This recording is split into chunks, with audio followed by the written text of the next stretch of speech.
Já, komið í sæl og blessuð. Það er komið að því að rauða borðið hér á samstöðinni fær í loftið þriðjudaginn 27. ágúst.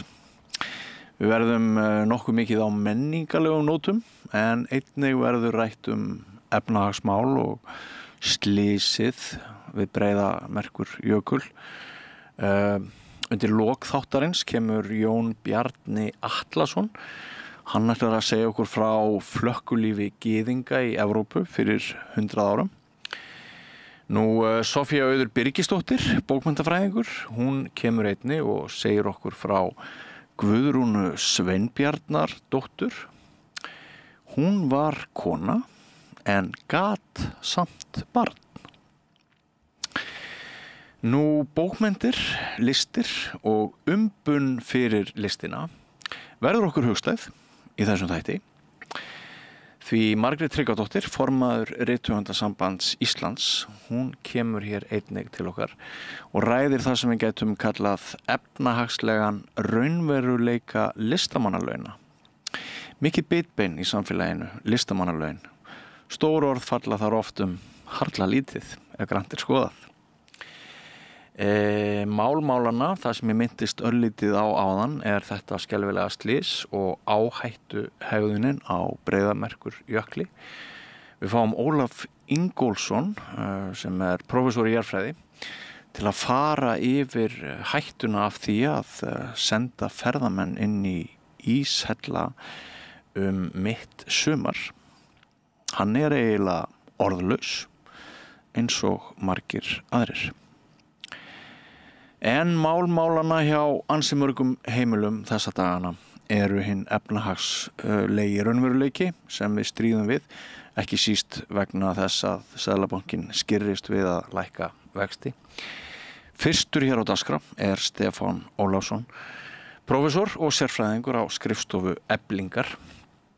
Hann mun meðal annars lýsa því að það megi merkja að forsendur kjarasamninga séu hreinlega að leysast upp.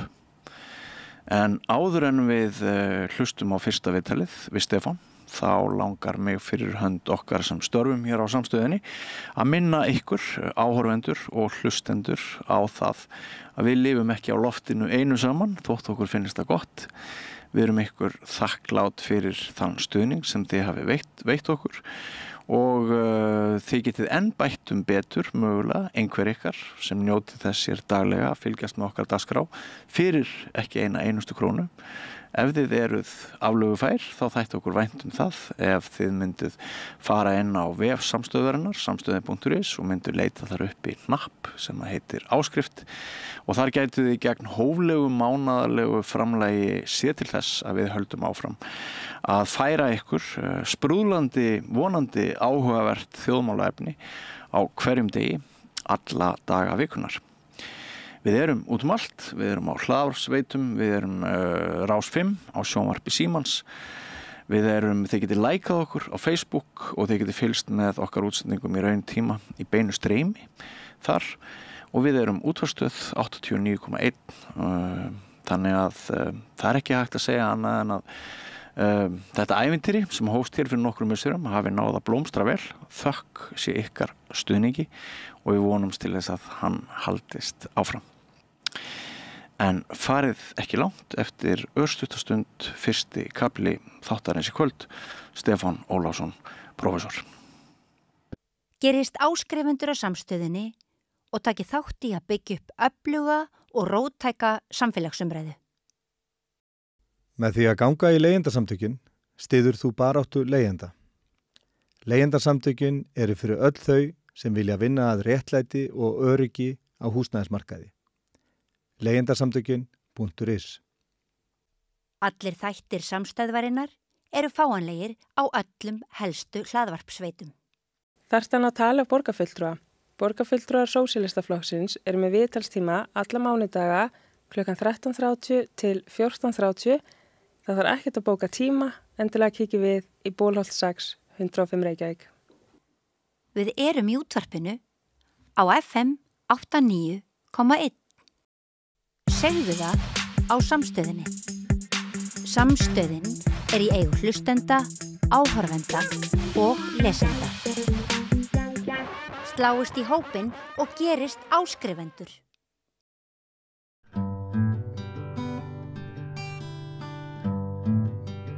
Við ætlum að ræða málmálana sem eru efnahagsmál og kjaramál, hvernig fólk hefur það í íslensku samfélagi. Það voru kjarasamningar hérna áramótin og þau stemdu að því að lækka verðbólguna og lækka vexti og slíkt og það hefur nú ekki alveg gengið eftir og maður finnur það í samfélaginu að það svona meiri þungi í fólki að svona fjárhagslegir erfiðleikar eru að skríða upp eftir tekjuhópunum. Maður heyri fólk sem meðmyndi ætla að vera bara með fínar tekjur sem byrjað að kvarta mikið yfir, vaxtakostnaði og húsnæðiskostnaði og öðru slíku. Til þess að ræða þetta aðeins svona lífskjarakrísuna er hingað komið Stefán Ólafsson, prófessor í félagsfræði og sérfræðingur á skrifstofu Eflingar. Vertu velkominn. Takk. Mér langar að byrja á einu og að því að við vorum hérna með eint og tægri fólk hérna í þættinum Synir Egils og pröfa það. Og þá var sem að maður heyrir svo oft að laun eru hvergi hærri en á Íslandi og þar leiðandi svona allt tal það að kvarta yfir lífskjarakrísu og öðru slíku væri eiginlega bara vesadómur. Við ættum að geta staðið þetta á okkur, það verður enginn það betur heldur en þið. Og því að þú komst hérna með 2 gröf með þér, þar sem að þú ættir reyndar ekki að bera saman kannski hver laun á Íslandi í samanburði önnur lönd heldur hversu stór hluti landsmanna á erfiðleikum ná endur saman. Já, einmitt. Svolítið annað sjónarhorn því að afkoman hún ræðist ekki bara laununum, hún ræðist líka verðlaginu, hún ræðist af framlaginu sem fólk fær úr velferðarkerfinu, hún ræðist af dreifingu skattbyrðarinnar og fleiri slíku. Þannig að þegar við erum að mæla erfiðleika fólks á endum saman, þá erum við í raun og veru með svona eins konar samandregna mælingu á því hvernig þetta allt saman að spila saman til að skila kjörum. Sem að skipti máli eins og þetta þegar maður að tala við fólk sem býr í Skandinavíu. Já. Við höfum stundu gert það hérna. Já. Og þá kemur þetta eiginlega svolítið sterkt fram að það eiginlega lýsa samfélagi sem bara, hvernig mætti orða, heldur bara betur utan fólk. Og það náttúrulega hluti velferðarkerfisins að tryggja það að þeir sem eru á lægstu tekjunum geti lifað bærilegu lífi án þess að vera með afkomukvíða og án þess að vera alltaf í einhverju bölvuðu basli. Já, mikil ósköp, bæði það og eins líka þegar að harðnar á dalnum að þá á velferðarkerfið að hlífa þeim sem verstanda betur. Já. Þannig að það að finna minna fyrir lífskjarakrísu og þetta sjáum við gerast á hinum Norðurlandunum. En að því að þú nefndir þetta að hægra fólk að tala að hér séu hæstu laun í heimi. Þú kannast við þetta, það alltaf... Jú, það alltaf, atvinnurekendur alltaf að básúna þessu út og það að mörgu leyti rétt að við erum að há laun, ekki þau hæstu í heimi, ég gútera það ekki á að líta á kaupmátt launa. Við erum svona nær því að vera 50-70 hæstu og þá með ráðstöfunartekjur. Og meðaltali þá eða? Já, að meðaltali fyrir þjóðina. Og ég hef leikið mér að það bera saman lægstu laun á Íslandi við Sviss. Já. Og þótt að verðlagsið ívið hærri en í Sviss. Og svo ef maður fer með að genum skattkerfið líka, að þá var ég að slá á það að við þyrftum að koma lægstu launum í Íslandi upp í 600.000 krónur. Til þess að sá sem eru lægstu launum á Íslandi byggja við sömu kjöru í Sviss. Já, algjörlega og þetta mitt endurspeglað aldrei svona hina þættina, þannig að það ekki nóg að segja að laun séu há, við getum alveg svo sem skrifað upp á það, þó að við þurfum ekki að skrifa upp á þau séu hæst í heimi, en þau eru há í samanburði, en hérna, og þetta Seðlabankastjóri að básúna og þegar hann að verja sína háu stýrivexti og þeir séu talar nánast eins og þeir séu ekki að hafa mjög mikil áhrif á afkomu heimilana af því að það ekki mjög aukin vanskil á húsnæðislánum sem að fólk lætur náttúrulega vera í forgangi, það sker niður við sig annars staðar.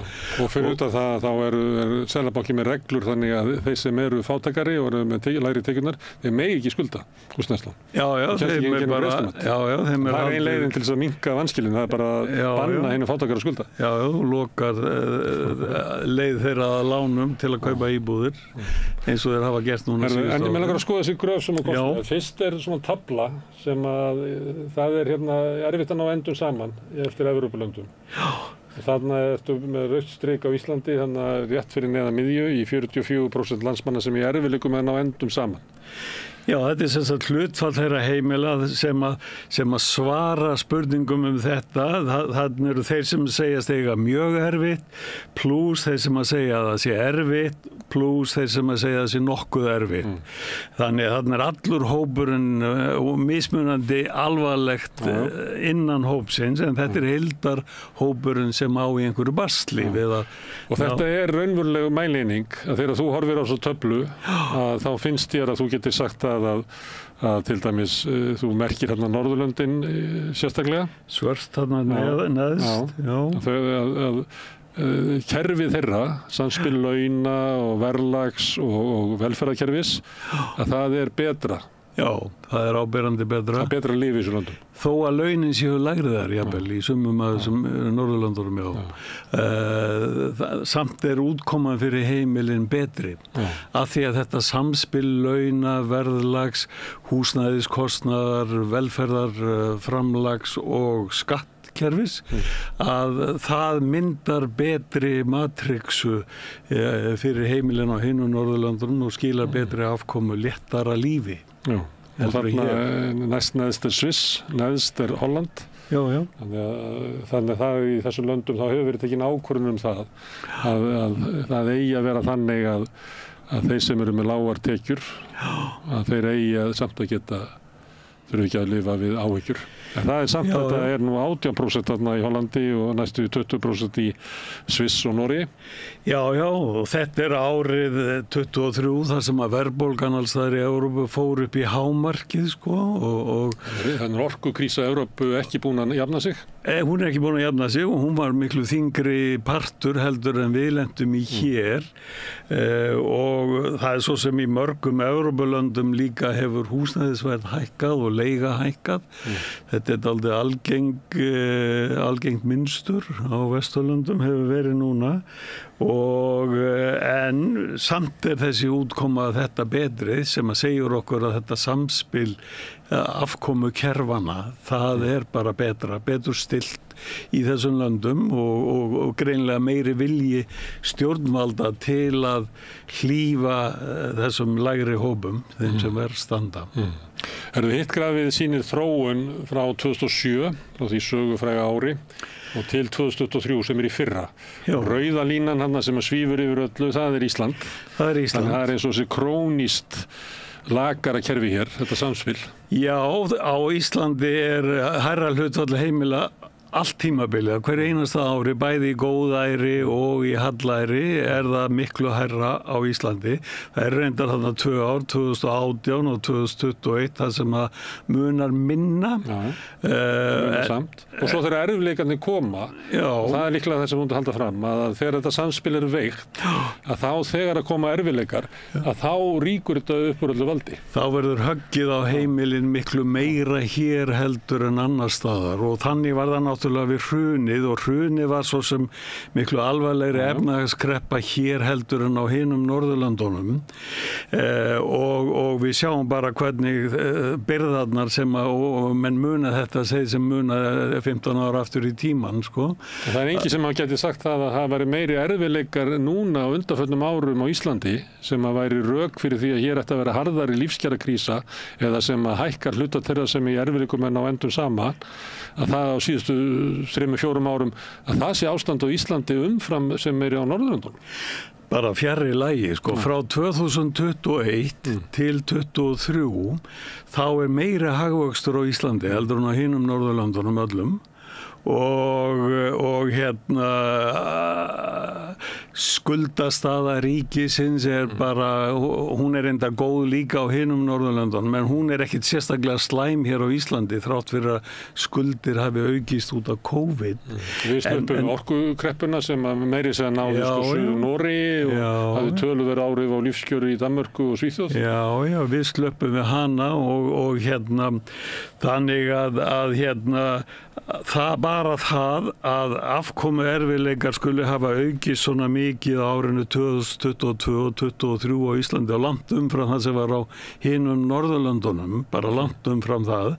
Danmörk var svona í humátt á eftir okkur en muna samt miklu sko og þannig að þetta bara endurspeglar afleiðingar af þessari hagstjórn sem að hér hefur verið, annars vegar þessi baráttuleið Seðlabankans að pína skuldsettan hluta heimilana með gríðarlega háum stýrivöxtum og svo hins vegar misheppnuð hagstjórn húsnæðismála sérstaklega sem að bæði Seðlabankin og ríkisstjórnin eiga fulla sök á og bara geta átt enga rétt á því faktist sko. Þannig að þetta sýnir vel afleiðingar af þessu. Og veikara velferðarkerfi sem að síður grípur þá hópa sem eru viðkvæmir, einstæði foreldrar, barnafjölskyldur, jafnvel, og bara lágtekjufólk og lægri millitekjuhópar fer alveg upp í millitekjur sem að fólk að finna bara mjög mikið fyrir þessu. Það getur vel verið að fólk hafi ýmsa leiði til að berga sér, fólk vinnur tvöfalda vinnu og allt þetta og getur skorið niður við sig eitthvað en auðvitað setur fólk húsnæðis afborganir af lánum og leigu, fólk setur það í forgang því að það bara slík frumþörf en byrðarnar sem að leggjast og ef við skoðum þetta að það eru 44% heimila á Íslandi í fyrra sem að voru að glíma við erfiðleika við að ná endum saman, það fór hæst eftir hrun í 52-3%. Það munar ekki svo miklu. Munar alls ekki svo miklu og Þetta ekki skánað síðan 2023? Sko það skánað örlítið. Kom eitthvað svona auka inn í velferðarkerfin í tengslu við kjarasamningana? Já, við höfum ekki það kemur inn í kjarasamningana sem að koma að telja inn núna frá með haustinu. Ég myndi segja að þetta hefur skánað aðeins á þessu ári, mun verða aðeins skárað þessu ári, 24, en ekki nærri nógu mikið til þess að jafna þetta niður aftur. Varða gerði könnun í vor það sem að hún spurði þetta sömu spurningar erfiðleika við að ná endum saman og þá þessi 44% komið niður í 41% tæft sem ekki mikið breyting en það algjörlega áður en áhrif á kjarasamningunum eru komin inn þannig þau munu væntanlega lækka þetta eitthvað. Stóra spurningin hversu mikið og það algjörlega háð verðbólgunni og áfram stýrivöxtunum sem að eru bara talsverð ógn við það að það sem að kjarasamningarnir áttu að skila að það muni koma í hús á þessu ári. Upplegg kjarasamningarna var að mörguleyti að reyna að gera þetta samspil líkara því sem á Norðurlöndunum, að styrkja velferðarkerfin, hafa hófstilltari launakröfur í vonum að það myndi draga úr verðbólgu sem aftur myndi lækka vexti og þannig að verða að feta sig í það að þessi lína þarna færi þá niður. Einmitt. Það margt sem bendið til þess að þetta sé bara ekki að ganga eftir.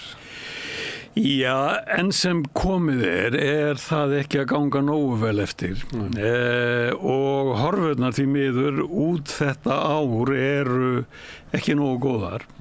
Það verið að spá því, Seðlabanki sjálfur að spá því að verðbólgan verði enn í 5,8% í lok árs sem nú bara sjónarmunur frá því sem að núna og með það með að við þau rök sem þeir hafa verið með hingað til þá ekki von á stýrivaxtalækkun sérstaklega nema þeir ætla að breyta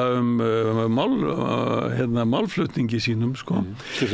Skiptum skoðun sem að ekki er mjög líklegt fyrir svona bakgrunn. Þeir gera kröfur einhverja aðgerðir ríkisvaldsins til þess að vega upp á móti verðbólgu.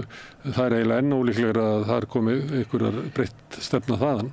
Já, það helst að sko að það sem maður heyrir á ráðherrunum að þeir hugsa ef að þeir eru spurðir framlag ríkisins til að draga úr verðbólgu, þá virðast þeir ekki hugsa neitt út fyrir ramma nýfrjálshyggjunnar að það eina sem að ríkið eigi að gera sé að draga úr útgjöldum og það muni lækka verðbólgu.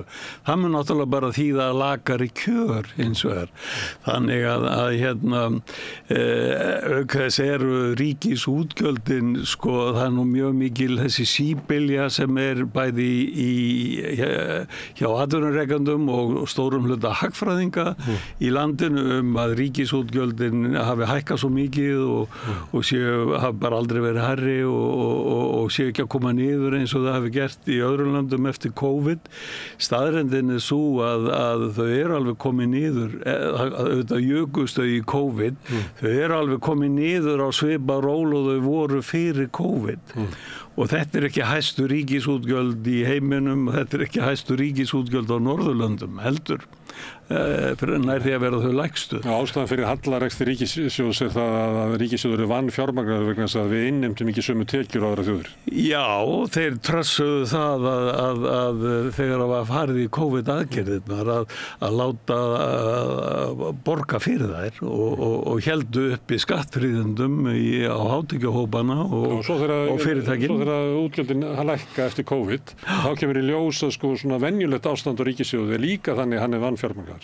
Já, með við þarfirnar í landinu. Já, eða það sem að þessi stjórnvöld vilja eyða, ef við getum orðað svo. Þau vilja ekki innheimta tekjur til þess að standa undir þeirra eyðslu. Þó svo að eyðsla sé kannski minni en margir gera kröfur sem að gera þá kröfur enn frekari skattheimtu og þá náttúrulega fyrst og fremst skattheimta á hinum betursettu. Já. Það er akkurat sem að sú skattheimta hlutfallslega minni hér heldur en í nágrannalöndunum eins og hinum Norðurlöndunum. En hún meiri hér af þessu fólki, 44% heimila sem eiga í erfiðleikum með að ná, eða einhverjum erfiðleikum með að ná endur saman. Skattheimtan á því fólki sambærileg hér og í næstu löndum? Sko, ég gerði skattheimtan að ýta þessu enn frekar upp. Já, skattheimtan ekki að hjálpa til. Skattheimta á lægri tekjuhópa. Ég fekk ágætis gögn þetta árið 2019 og bar það saman á milli Norðurlandana og þá var hlutfallsleg skattbyrði lægstu tekjuhópa meiri hér heldur en á hinum Norðurlandunum. Ég hef ekki trú á því að það hafi breyst að neinu ráði.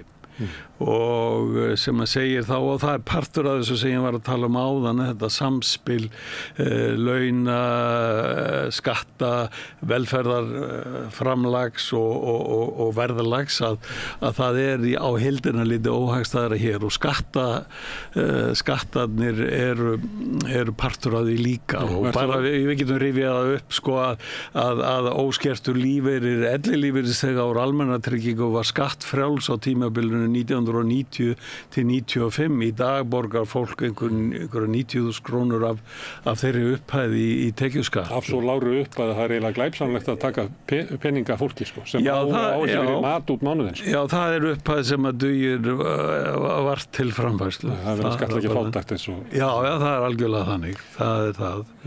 Og það svona dapurlegt sko, þegar að við erum á hinn endan með óvenju lágan fjármagnstekjuskatt sem eru fyrst og fremst tekjur sem að renna til þeirra eignamestu. Og það eru með lægri fjármagnstekjuskatt heldur en lönd sem eru með eignaskatt líka. Já, algjörlega. Þannig við afnámum eignaskattin og lækkuðum fjármagnsskattin sem eiginlega sérstakur ástöfun að gera það. Já, og svo það skattur á hagnað fyrirtækja, hann líka tiltölulega lágur hér sko.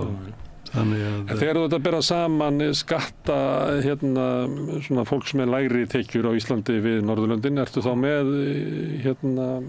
lífeyrissjóðsgjöldin inn í því? Já, Já, við tókum það inn í á þeim tíma. Því að þau leggjast bara flatt á alla. Það er engin tekjujöfnun inn í því kerfi. Það er engin jöfnun í því. Þannig að það að taka framlagið til eftirlauna með þeim hætti leiðir til svona hærri skattheimtu á lægri tekjur heldur en það sem þetta er í svona... Já, það sem að væri í hinnu stigskipta tekjuskattskerfi, sko. Já, það gerir það, sko. Skattkerfið er ekki gott fyrir fátæka. Nei, það ívilnar þeim betur settu og leggur hlutfallslega þyngri byrðar á þá verðsettu. Og veikt velferðarkerfi er ekki gott fyrir hérna fátækari? Nei, ekki heldur. Og þá erum við líka að tala bara upp í svona millitekjufólk og kannski fólk á hérna yngri fjölskyldur annars slíkt sem að skulda mikið og eru kannski með lægri tekjur heldur en að fólk eru almennt með þegar það er komið svona miðjan starfsaldurinn. Einmitt.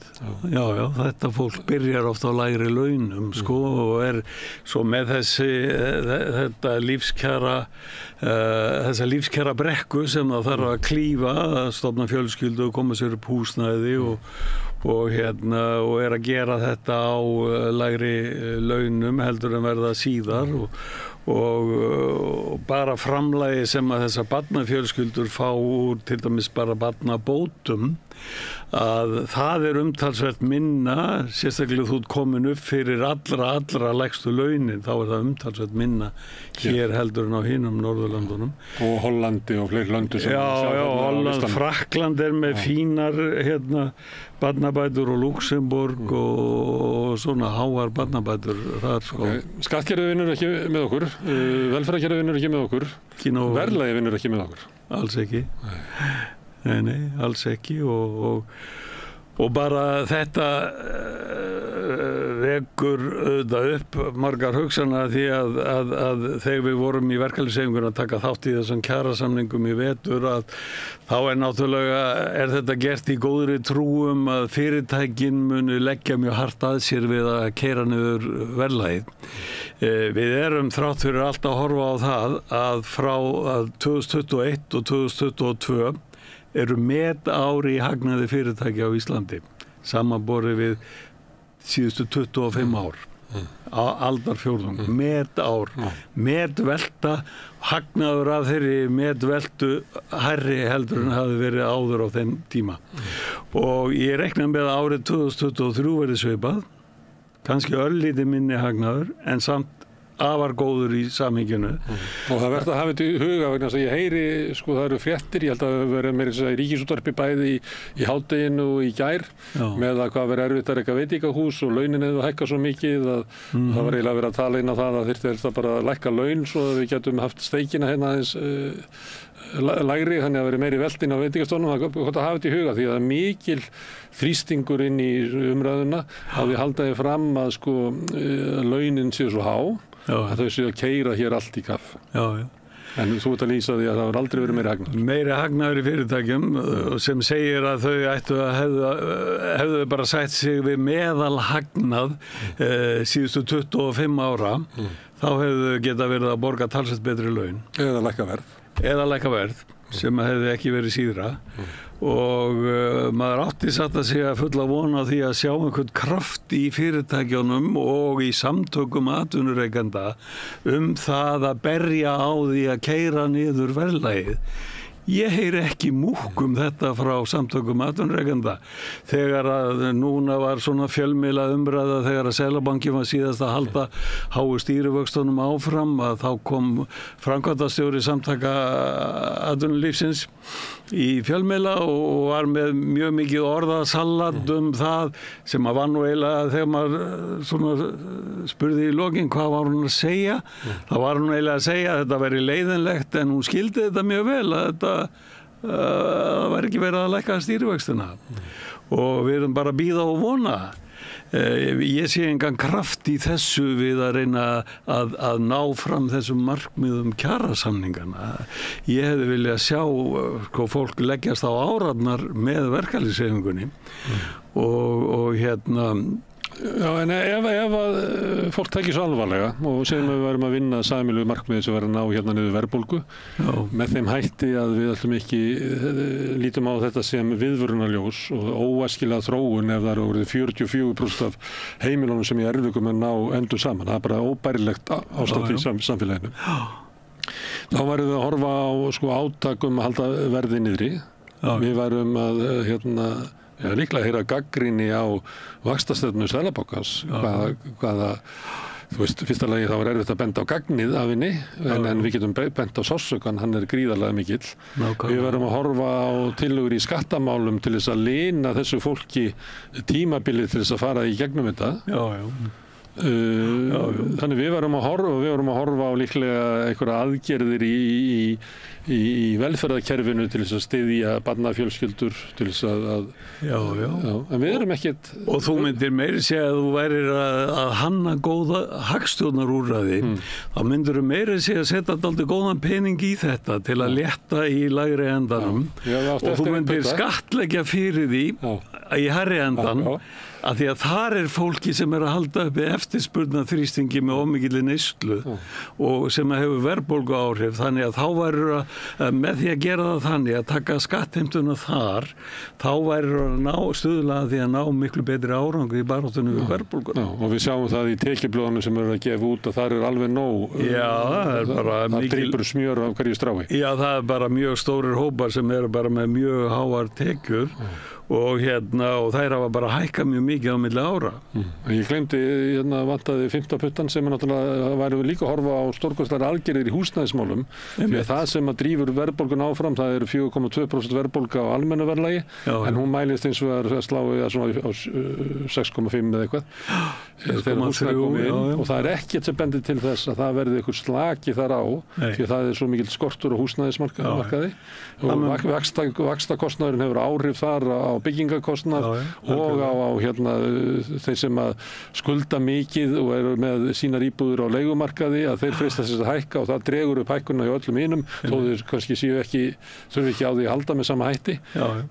Þannig að þetta það sem ég kalla vítahringinn af aðgerðum Seðlabankans sem bara festir okkur í þessu. En ef við höfum talað saman í desember sem ég held að við höfum gert þetta þá hefði verið svona bjartsýnn tónn í þér að það væri eins og fókusinn í efnahagsstjórninni væri að fara inn á þetta svið. Núna heyrum við þegar þetta ekki að ganga eftir að þá heyrum við meiri söngum erfiðleika í fyrirtækjarekstri út af háum launum og fyrir í desember andmælti framkvæmdastjóri Samtaka atvinnulífsins húsnæðisstefnunni sagði það að væri eiginlega gengi ekki upp að þau var að fá fólk til þess að biðja hærri laun vegna þess að húsnæðiskostnaður verður svo hár að við erum að gera eitthvað í húsnæðismálunum við heyrum það ekki lengur við heyrum gagnrýni á vaxtastefnu Seðlabankans við heyrum það ekki lengur. Það er ekkert verið að gera það bara alls ekki og ég er bara mjög undrandi á þessu satt að segja mér finnst þetta eiginlega skortur á heilindum hjá viðsemjendum verkalýðshreyfingarinnar að það þarf bara þetta fólk þarf að sýna bara miklu meiri lit og eins gagnvart ríkisstjórninni og bara svo finnst mér þetta líka margt sem kemur upp líka nú bara ósveifni eins og sumt af því sem var í málflutningi talsmanna Seðlabankans núna daginn að þar verið að tala það að kjarasamningarnir hafa meiri verðbólgu áhrif. Launahækkanir í þessum kjarasamningum fyrir fyrirtækin eru upp á kaupmáttarýrnun yfir meðaltalið og þar með upp á launakostnaðinn og mér finnst þetta bara verulega ósvífni að vera að tala þetta og svo verið að dekorera þetta með því að búa til eitthvað talum að kortavelta innanlands vegna einkaneyslu hafi verið að aukast. Gögnin sem þeir birtu sýndu bara ekki neitt slíkt. Sýndi smá aukningu á kortaveltu ellendis sem þá betur efnaði hluti þjóðarinnar sem að eyða meiru þar en þetta engin rök fyrir þessu og engin gögn fyrir þessu þessu stilt upp sem einhverjum merkjum það að það sé enn of mikil spenna í efnahagslífinu, enn of mikil þróttur í því, þó að hagvöxturinn sé komið niður fyrir 1%. Það er ekki þróttur eða þessu fólki hérna 44%. Já, það er ekki, nei, Þau bara eiga, þú veist, erfiðleikum en alltaf endan á saman. Já. Og þá er það ekki til þess að með því innifallið sko ferð til útlanda og innifallið í nýtt bíl og... Nei. Það fólk er ekki í því. Nei. Það fólk er ekki að kaupa nýja rafmagnsbíla með niðurgreiðslu frá ríkinu. Nei. Það er ekki svoleiðis. Þannig að, og það er nú bara oft þannig í þessu tali sko eins og hagfræðingarna í Seðlabankanum að þeir horfa aldrei á heimilin eða þjóðina út frá því að það eru mismunandi staða ólíkra hópa. Þeir horfa aldrei í gegnum stéttaskiptingar gleraugun eins og það sé ekki stéttaskiptingi. Já, ég heyrði það í samtalið sem við vorum með hérna á sunnudaginn, það var hópur á hægri fólki hérna. Vorum að pröfa það. Og þá var ég að fara meðal annars yfir þetta, svona lífskjara krísu sem vaxtastefna Seðlabankans ýtir undir. Og hún bitnaði að glíma okkar við verðbólguna, að hún bitnar mest á þeim sem hafa minnst umleikis. Og þá sögðu þau að þannig er það nú alltaf. Já, náttúrulega mál. Já. Þannig að þau líta svo á að sko gröfin sem þú ert að sýna, sem er svona hættu ástand, að við erum með vitlausa efnahagsstefnu, þar sem að þeir sem að síst skildi eru komnir bara út á ystunöf, að þeir til að ég meina það, þú ferði ekkert, ég get ekki... Þeir horfi ekki á það einu sinni. Þeir horfi ekki á það einu sinni. Þeir telja ekki vera no news bara. Nei. Það telja bara no news. Og kannski trúa þeir ekki einu sinni, sko. Ráðherrarnir í ríkisstjórninni tala svona líka reyndar, sko. Já. Að fólk sé ekki að þjást. Fólk sé ekki að þjást. Þetta virðist bara að vera allt betra. Þessu frékjur sem eru að heimta bara ennþá betri kjör. Já, við höfum skaffað eitthvað svona frábært kjör og svo heimta bara ennþá betri kjör. Þeim líður ágætlega sjálfsagt. En svo átökki fólki gerir náttúrulega. Já, sérstaklega á ummælu þeirra og hvernig þeir tala þetta. Já, þeir eru ekki að horfa á þessa tekjulegri helming þjóðarinnar. Þeir horfa ekki þangað. Það virðist vera. Herðu, ég vitnaði í samtal okkar í kringum áramótin. Ég man alveg eftir því og ég man eftir því að við töluðum það í desember, ekki bara við þig, heldur bara í þáttum að það væri uppleggi frá samtökum atvinnulífsins og samkomulag þeirra við verkefnishreyfinguna, væri raunverulega verið að þrýsta stjórnvöldum á því að taka upp nýja efnahagsstefnu sem er í anda þess sem við höfum verið að tala um hér. Kannski var maður bara bláður, allt og bjarsinn. Já, bjarsinn. En það er ekki, að einhverju leyti þá er ekki hægt að tala upp þá bjarsinni núna. Nei, eins og ég nefndi hér áðan, ég er farin að hafa þungar áhyggjur af þessu og en ég er ekki að segja að þetta sé búið og spil og allt það en ef að verðbólga færi nú að fara í alvöru niður sem að munaði og stýrivextirnir sömuleiðis og vextirnir sko í bönkum og lífeyrissjóðum, þar er verið að hækka raunvexti. Og þeir eru raunvextir á húsnæðislánum eru komni núna í og yfir og í kringum 4% sem er sögulega hátt. Sko það var ekki partur af pakkanum sem við vorum að semja að lækka verðbólgu og stýrivexti og hækka raunvexti. Þannig að fjármálakerfið hefði ennþá betra. Já, það er það sem að gerist þegar raunvextirnir hækka og það er bara hvergi að sjá neinn merkjum að það er enginn að biðja einu sinni það að raunvextir lækki. Þannig að og fjármálakerfið virkar þannig að það er eldir hver annan, einn banki byrjar á að hækka, þá koma allir hinir á eftir og svo lífeyrissjóðin þar á eftir og það er ekkert afl þar sem að stuðlar að því að þetta fari niður á eitthvað heilbrigðara stig fyrir efnahagslífið og heimilin. Þannig að hort frá samningum ASÍ og BSRB kannski, þá horfir ekki vel, það er endurskoðun ákvæðin eru næsta haust. Já, þau eru því miður að einum og langt í þau. Alltaf snemt að fara að spá kannski fyrir það. Já. Það eru aðrir kjarahópar og starfshópar sem eru að skoða nákvæmlega sem stöðu þú ert að skoða. Já. Og þeir eru að horfa á það að við að fara að ganga inn í samningarna sem voru lagður upp af ASÍ og BSRB með þessar horfur. Já. Og með heyrist þeir bara vera að segja hver á fætur og öðrum bara hell no við sem kennarar ekki að fara að semja þessa innan þessa ramma þegar að þetta augljóslega bresta fyrir framan augunum okkur saman með lækna náttúrufræðingar þú heyrir bara tónin. Já, ég heyri þessar raddir að það er mikill þungi í akkurat þessum hópum sem þú nefnir, heilbrigðisstéttirnar og kennarar og háskólafólk almennt sem fékk nú svona minni kaupmáttaraukningu út úr lífskjarasamningnum heldur en lægri hóparnir. Þau hafa ekki farið heldur nógu mikið inn á að fá kjarabætur í öðru formi sem að mætti nú reka meiri krafti mér fundist og skila einhverjum árangri en já, ég meina þá svo sem alveg eftir að koma í ljós hvað þessir hópar hvernig þeir taka á þessu en kannski þar einhver bjartsýni að verðbólgan fari bráðum að koma hratt niður og vextir þar með og þá sé alls konar kjarabætur sem að fylgi því en horfurnar fyrir það sem eftir að þessu ári ekki góðar. Það svo sem ekki mikið eftir kannski en 4 mánuður þó, það ekki? Já. Og þannig að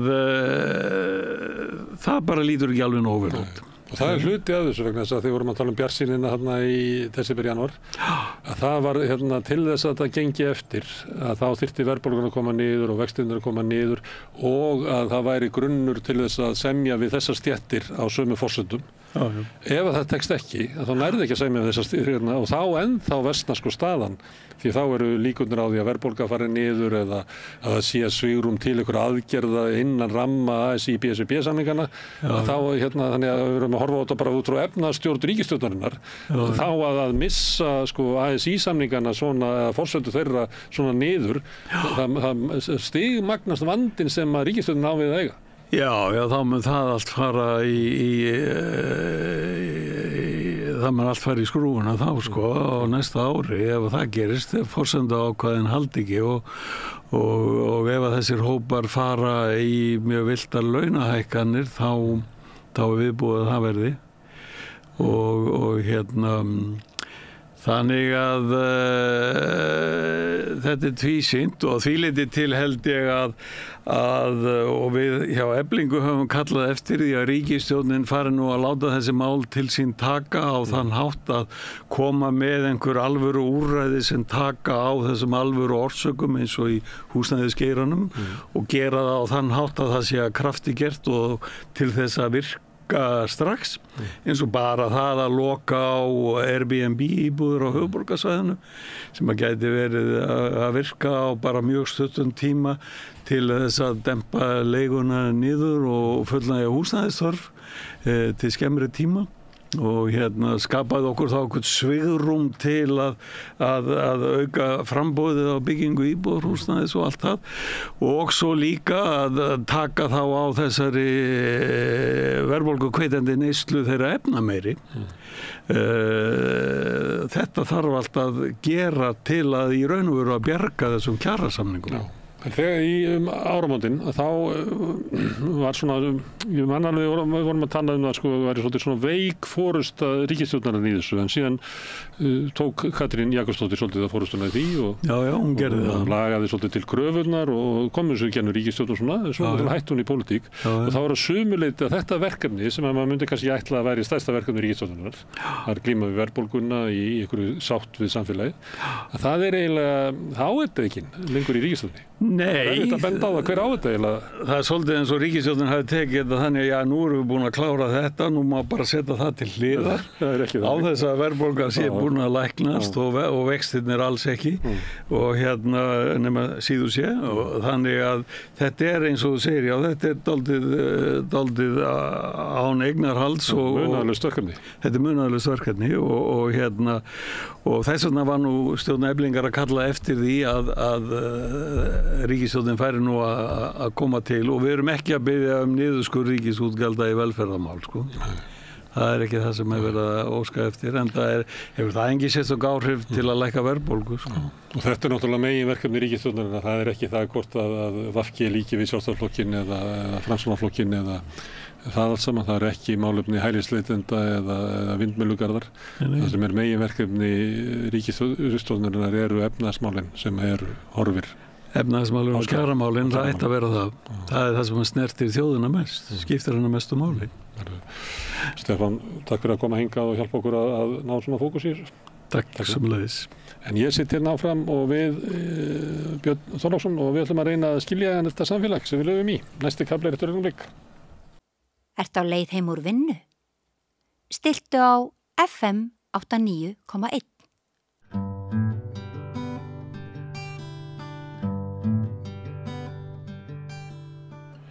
Já, við ætlum að halda aðeins áfram með eftirmál slissins við Breiðamerkurjökul. Þetta mál hefur vægasagt vakið ýmsar spurningar. Það vekur spurningar ábyrgð stjórnar Vatnajökulsþjóðgarðs, hvort stjórnin hafi fengið upplýsingar sem hún á einhverju leyti hunsað. Þetta vekur upp spurningar ferðaþjónustu menningu okkar Íslendinga, hvort okkur hætti til að ganga alltaf of langt, taka sénsinn í því sem óboðlegt er. En mest hefur kannski verið hneykslast á því að þetta ferðaþjónustu fyrirtæki hafi ekki vitað hve margir voru í ferðinni og það hafi mikið verið grafið þarna í ísnum til þess að reyna að finna fólk sem ekki var undir. En mörg sjónarmið og ekki öll kurl komið til grafar hér. Við ætlum aðeins að halda okkur áfram við vísindin á grunni þess sem við hófum leik á í gær. Vertu velkominn Ólafur Ingólfsson, prófessor emeritus í jöklajarðfræði. Takk fyrir. Þú hefur svona, getur maður sagt, djúpstæða þekkingu á því hvernig þetta umhverfi getur hegðað sér sem hefur verið í fréttum og ég veit að þú hefur unnið við rannsóknir og kennslu í jöklajarðfræði í 40 ára eða eitthvað svoleiðis. Hefur þú farið inn í íslenskan íshelli að sumarlagi? Nei, því er nú einfalt að svara, sko. Það hef ég bara ekki gert og hef ekki farið inn í neina íshelli að sumarlagi. Hvers vegna ekki? Þetta er bara, það eru stórhættulegir. Sko, ég hef unnið við jökla á heimskautasvæðunum, Suðurskautslandinu, Grænlandi, Svalbarða, mikið á Svalbarða og á Íslandi náttúrulega líka á Grænlandi og þetta er bara eitt af fyrsta sem þú tekur til þín að þú ferð ekki inn í íshelli að sumarlagi, þeir eru stórhættulegir. Og ég hef nokkru sinnum séð hrun úr svona íshellum. Þannig að þetta er bara regla númer 1, þú ert að vinna við jökla, þú ferð ekki inn að sumarlagi. Ég get sagt þér hvar ég fekk þetta til að byrja með.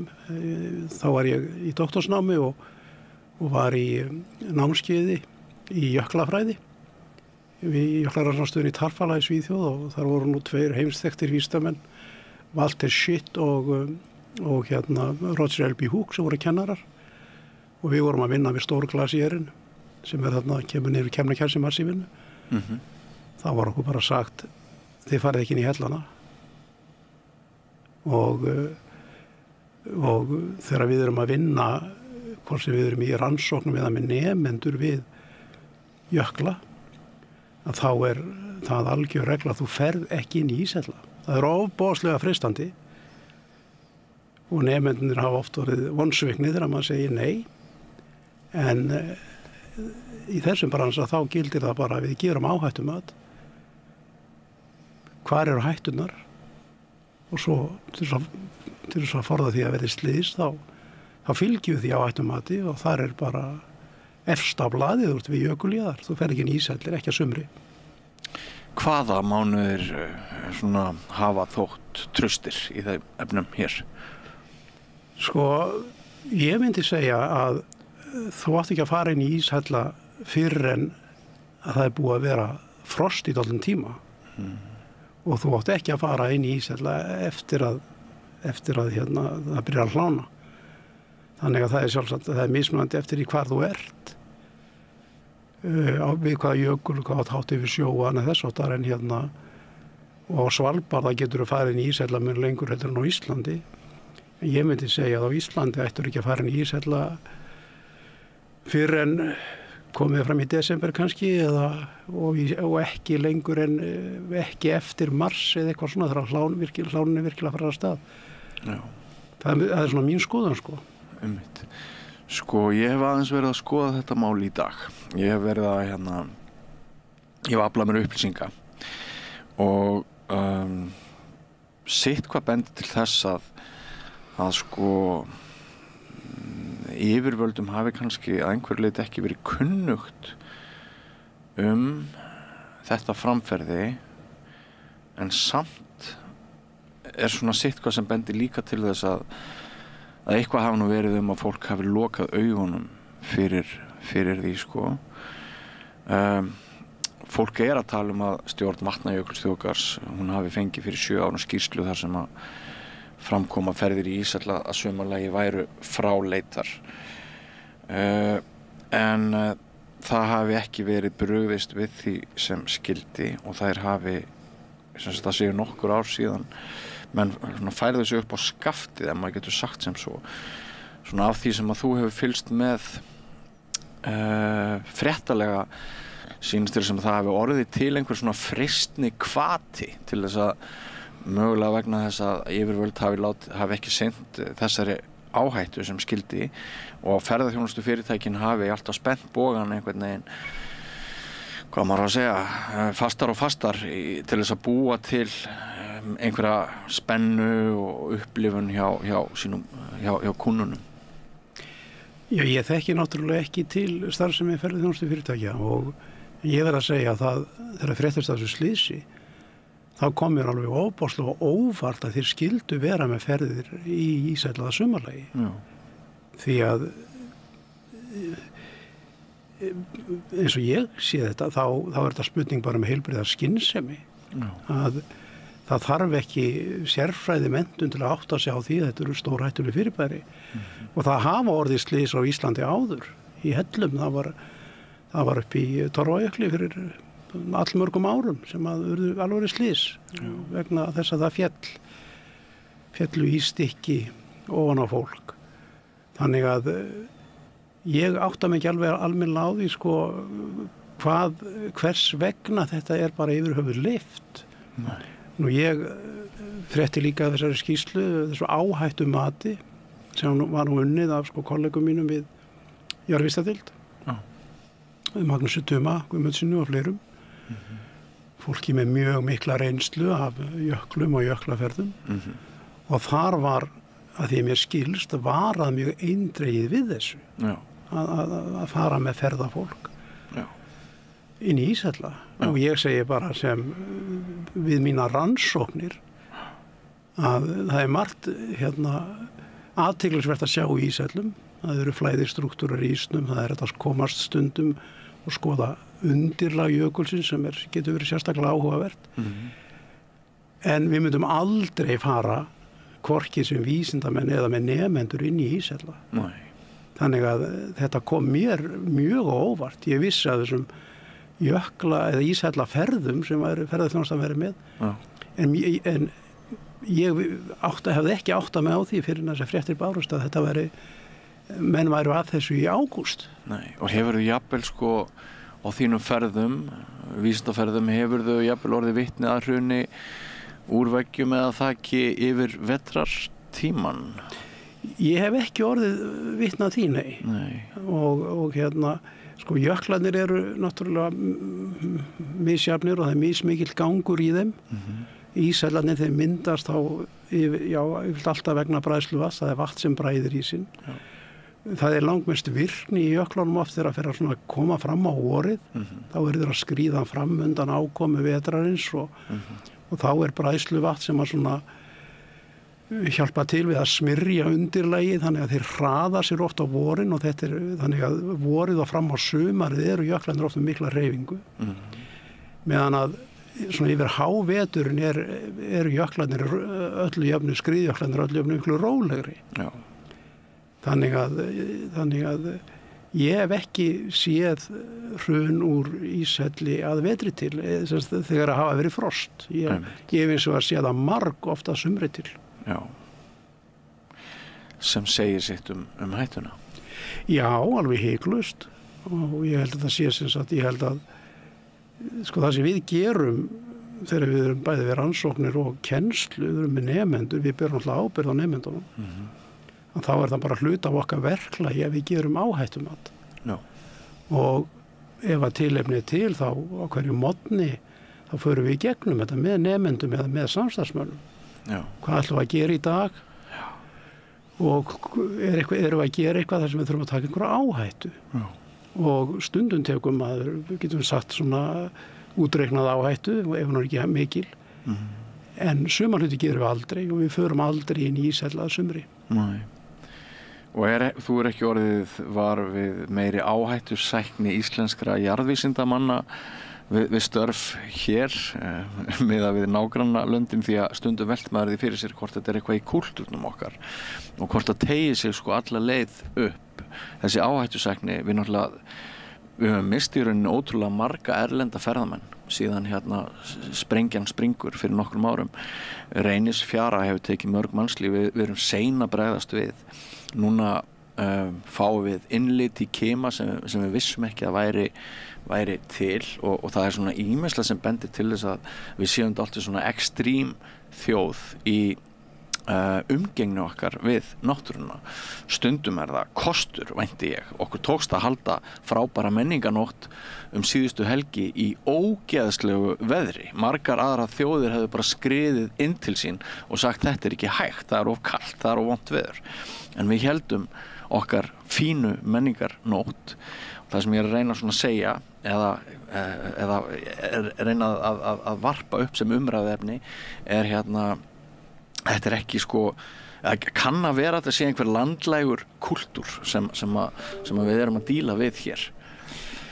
Ég held að þetta sé nú ekki hjá okkur jarðvísindamönnum og yfir höfuð ekki hjá náttúruvísindamönnum við Háskóla Íslands eða opinberar stofnanir. Nei, þið hefðu ekki gefið línuna í þessum efnum. Nei, alls ekki. Nei. Og ef eitthvað þá höfum við bæði verið að herða á reglum, öryggisreglum og ítreka það að það sé farið öllum gát og við háskólan þegar ég var við jarðvísindadeild þá vorum við með öryggishóp sem að síðan heyrðu undir miðlæga stjórnsýslu í gegnum kerfið og þar var farið í gegnum öll öryggisatriði sem varða hvort sem að vinna á tilraunastofum eða rannsóknastofum, þar geta líka verið hættulegar eða hvort að við erum út í mörkinni og þar eru settar ákveðnar reglur.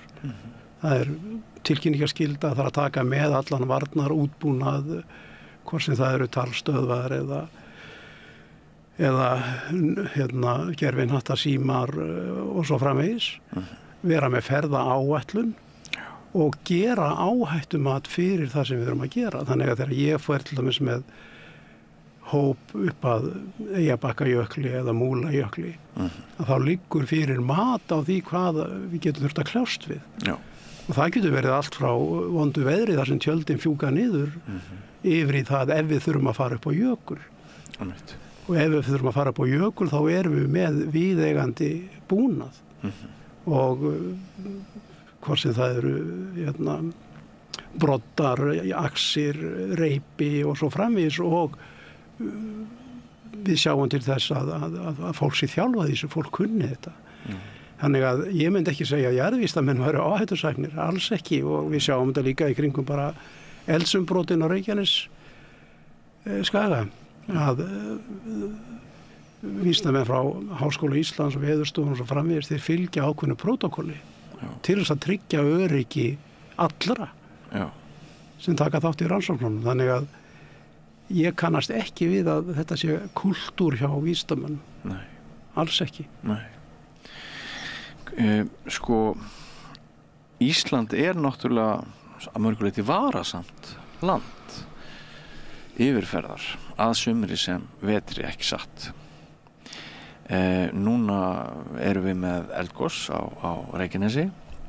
Við erum með mörg önnur fjöll sem að verast vera eldfjöll sem verast vera rumska og við erum með náttúruna að vetri og sumri eins og hún þar sem að þú ert jarðvísindamaður, sérfræðingur í jöklafræðum en ég þykist vita að þú sért með miklu meiri kunnáttu heldur en flest okkar hinn líka í hérna svona eldsumbrotum. Hefur þér sýnst sem að við höfum gætt öryggis ferðamanna, innlendra sem erlendra, hvað var það Reykjanesið sem skildi? Þetta nú ansi snúin spurning, myndi ég segja. Já. Sko, eldgosin í Geldingadölum þetta voru náttúrulega óttaleg túristagos. Þetta voru ekki stórgos. Framleiðin var ekki mikil, 10-20 rúmmetrar á sekundu. Já. Það var náttúrulega fjöldi fólks þar, mjög nálægt hraunjaðrunum og stundum hættulega nálægt. Hefðu getað orðið slys á fólki og fólk var að fara jafnvel upp á hraunkantinn. Hérna og síðan bara glóð kannski 20 cm undan fótum þeirra sko. Þannig að mér fannst svona stundum að það væri tæpast af að sko. Já. En ég held að svona almennt hafi verið haldið nokkuð vel utan þetta með lögreglu og björgunarsveitum og það náttúrulega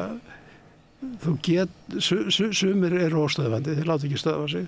Nei. Þeir gera hluti, við sáum þetta, við séum þetta á Reykjanes að fólk hefur verið að ganga jafnvel uppi gígana og svo hafa nokkrum klukkutímum seinna þá hrinu gígbarmurinn og svo framvegis. Já. En ég held að almennt hafi þetta ekki verið til stórra vandræða sko. Nei. Ég held ekki.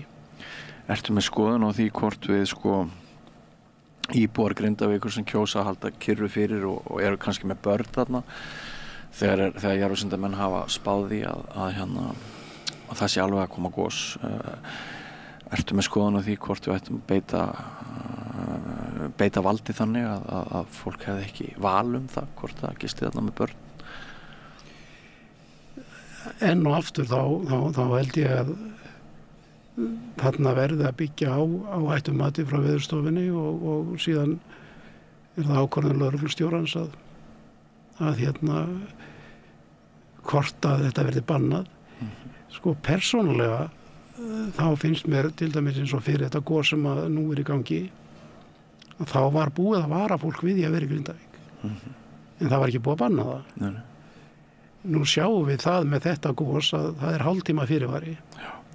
Það fer gos óróa á stað klukkan eitthvað 10 mínútur í 9 og 26 mínútur yfir 9 þá er gosið hafið. Já.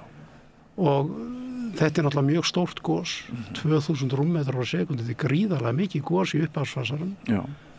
Þjórsá til samanburða, það er 400 rúmmetrar á sekundi. Þetta er 5-falt rennsli Þjórsá sem kemur upp og gubbast upp úr þessari gígaröð. Við vitum ekki fyrirfram hvar þetta myndi opnast. Nei. Og þetta er löng sprunga. Gangurinn sem myndaðist þarna 27. eða 8. november í fyrra, hann var 20 km langur. Hann náði nánast frá Keili og út í sjó fyrir utan Grindavík. Og í raun getur gos hafist hvar sem meðfram þessum gangi, þannig að þetta gos gæti í versta tilfelli hafa opnast í eða við Grindavík. Og þá er hálftími rosalega stuttur fyrirvari. Og ég held að við verðum líka að hugsa þetta í pínlítið stærra samhengi. Þú ert náttúrulega með fólk sem þarf þá að koma sér á braut, en þú ert líka með viðbragðsaðila. sem að hafa það hlutverk að ganga úr skuggum það allir séu farnir. Já. Þannig að viðbragðsaðilar gætu líka lent í mikilli hættu. Já. Þannig að ég ætla ekki að hafa skoðun á því á boðum og bönnum og ég skil það mjög vel að fólk þykja vænt heimili sín og vilji vera þar en þarna þarf bara að höfða til skynsemi fólks þegar að gos yfirvofandi eins og við vissum fyrir áður en þetta gos hófst núna, þetta síðasta gos. Já, maður heyrir svolítið umræðinni sko að græðgi sem að kenna að Íslendingar fari óvarlega til dæmis í tengslu við ferðarþjónustuna en mér sjálfum líklegt að þetta sé einhverju leiti okkar menning að við höfum oft þurft að taka áhættu til þess að bara lifa af, til þess að afla og til þess að vinna bug á þeirri hungursneið sem hefur verið í okkar umhverfi.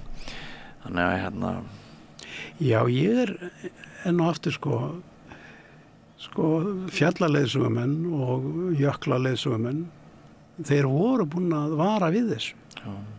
Þannig að það var ekki bara áhættumat sem var gert á vegum Jarðvísindastofnunar. Heldur voru fjallaleiðsögumenn og reyndir fjalla- og jöklaleiðsögumenn, þeir voru búin að vara við þessu. Nú veit ég ekkert hvaða fyrirtæki þetta er. Það eru víst yfir 20 fyrirtæki sem eru með að bjóða upp á svona ferðir. Já. Og þau eru ekki öll íslensk. Nei, þau eru ekki öll íslensk. Þannig að ég spyr mig hvaða fyrirtæki var þetta og er þetta íslensk fyrirtæki og voru starfsmennir Íslendingar, voru þeir með viðeigandi þjálfun og reynslu. Ég segi fyrir mína part að ef að ég væri fjallaleiðsögumaður og ég væri beðinn að fara með fólk í íshella að sumri til, þá myndi ég bara segja þvert nei. Já. Leiðsögumennskan er ansi misgóð. Maður hefur gengið fram hjá leiðsögumanni sem er augljóslega ekki íslenskur að kannski leiðsegja 20-30 manna hópi og bara meðan maður gengur fram hjá þá eru kannski 4 eða 5 kolrangar staðhæfingar. Svona er túrismin. Svona er túrismin. Já, ég veit það. Já, en kemur það ekki líka okkur öllum alveg, hvort sem við erum jarðvísindamenn, jökla, sérfræðingar eða hvað, stórkostlega óvart að það sé ekki talið þarna að fólk veit ekki hvað séu margir farþegar í hópnum. Það er líka eitthvað sem veikur sérstaklega eftir. Já, það er bara annar hlutur sem kemur mann á óvart sko, að þetta er svona svipað eins og finnst mér eins og ef að flugfélagi vissi ekki hvað verið margir farþegar í vélinni eða Vestmannaeyja ferjan Herjólfur, þeir vissi ekki hvað verið margir farþegar borð sko. Auðvitað á eiga svona upplýsingar að liggja fyrir. Það er alveg sjálfsagt mál. En vilt þú núna á grunni þinnar kunnáttu, þekkingar, reynslu, menntunar og það sem við höfum að ræða, vilt þú að við bara bregðumst mjög alvarlega við þessu slysi? Ég myndi telja fulla ástæðu til þess að Vatnajökulsþjóðgarður hefur kannski ekki stjórnsýslu heimild til þess að banna fólki að fara á jökulinn eða banna svona starfsemi. Kannski þurfa yfirvöld hreinlega, framkvæmdavaldið þarf kannski að bregðast við. En við berum líka ábyrgð á því fólki sem kemur og heimsækir okkur. Já. Og ef við viljum ábyrga ferðamennsku þá myndi ég hiklaust telja að svona hellaferðir að sumri til eða þegar að bránin er í gangi, leysing er í gangi á jöklunum, að það ætti bara hiklaust að banna þetta. Já. Það er ekki þar með sagt að banna fólki að fara á jökla að sumri til, það er allt í lagi. Þú fer með vönum manni eða vönum mönnum og fólk er í reipum og fólk er á broddum og með ísaxir og fjallaleiðsögumenn þeir finna öruggar leiðir, getur verið mjög flott upplifun, jafnvel þar sem að þú getur hort ofan í sprungur, ofan í varskanala og jafnvel niður gegnum þak á íshelli en ekki að fara með fólk inn í íshellana. Þegar þar hefur ekki kontról. Þú ræður því ekkert hvenar stórt stykki fellur niður. Sko, ég hef rætt við leiðsögumenn sem vissu alveg hvað var að gerast þarna. Og en svo hef við líka rætt við til dæmis Auði H. Ingóls sem fyrrverandi formaður stjórnar Vatnajökulsþjóðgarðs. Ég rætti við hana áðan og hún svaraði mér bréflega. Ég tók við í mars 2020 og var út árið 2022. Þau vorum að veita þessi leyfi, þau ár voru ferðir að sumri aldrei til umræðu og engin ásókn í það af hálfu fyrirtækja svo ég muni. Þannig að það virðist þá vera sem að þetta sé síðustu, samkvæmt þessum svörum ef þau eru rétt, þá þetta síðustu 2 sumur sem þessi breyting verður. En það fjöldi fólk sem að vissi af þessum ferðum, bæði bílstjórar, íslenskir gætar, erlendir gætar og aðrir. En kannski, já, það er ekki mjög auðvelt að átta sig á því að hve miklu leyti yfirvöld voru meðvituð þessar ferðir. En við vitum það líka að íslenskar stofnanir eru ekkert mjög gjarnar á að eyðileggja partíið. Að þegar það flæða peningar, þegar það koma peningar inn í landið, þá svo stjórnsýslustofnun ekki vinsæl sem eyðileggur partíið og segir stopp, hingað ekki lengra, þetta hættulegt. Nei, þetta sjálfsagt heilmikið vandamál, en það var greinilegt að einhverju fjallaleiðsögumenn og reyndir jöklaleiðsögumenn, þeir höfðu brugðust við, þeir höfðu varað við þessu. Já. En menn kannski ekki farið með það nógu langt. Nei. Þannig að þetta er bara stoppað. Já. En eins og ég segi, sko, að það komur ofboðslega óvart að menn væru að þessu. Þú ert bara gáttaður? Ég var bara hreinlega gáttaður. Ég bara hugsaði mér, hvað er fólk að hugsa? Hvílíkt ábyrgðarleysi. Þetta eru bara... Já. Þetta flög inn í hausinn á mér þegar ég fréttaði þessu slysi. Já. Þannig að... Og þetta heimur sem þú þekkir mjög vel? Já, ég þekki náttúrulega jökla og jöklaumhverfi mjög vel. Þú unnið á Svalbarða, Grænlandi, út allt? Já. Og séð fjölda ísælla og farið inn í fjölda ísælla en að vetri til. Já. En þannig að ég gjör þekki þetta umhverfi. Jöklandin eru náttúrulega hættulegir, það er að segja þú getur farið jökla, getur unnið á jöklum en þú verður að fylgja ákveðnum reglum. Já. Þú verður að fara varlega. Já. Og ef þú ferð varlega og þú veist hvað þú ert að gera þá, guði sér lof, þá verður slys ákala fátíð. Já. Slysin gerast yfirleitt alltaf þegar að fólk fer vanbúið eða skortir reynslu og svo framvegis. Já. Fréttaminni mitt segir mér að það hafi verið tíðari slys í jökulsprungum fyrir allmörgum árum og meðan við vorum kannski að hegða okkur ógætilegar þar. Já, ég þekki það nú ekki nákvæmlega hvernig það er en það er mjög mikil reynsla á Íslandi í jöklaferðum. Við erum í jöklarannsóknarfélagi sem er áratuga gamalt. Ja.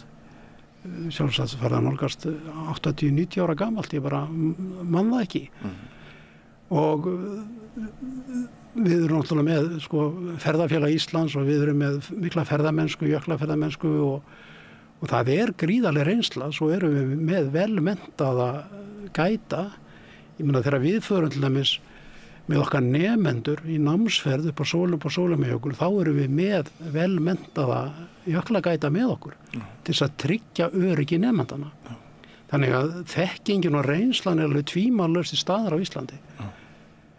Og það hefur alveg örugglega eina niðurstöðuna með náttúrulega sú að slys og óhöpp eru mun fátíðari heldur en kannski voru áður en þessi þekking og reynsla var til staðar. Já. Og ég held að þessi að gera að nýta hana. Já, og stoppa í þetta gat áður en frekari skaði verið. Já, alveg hiklaust.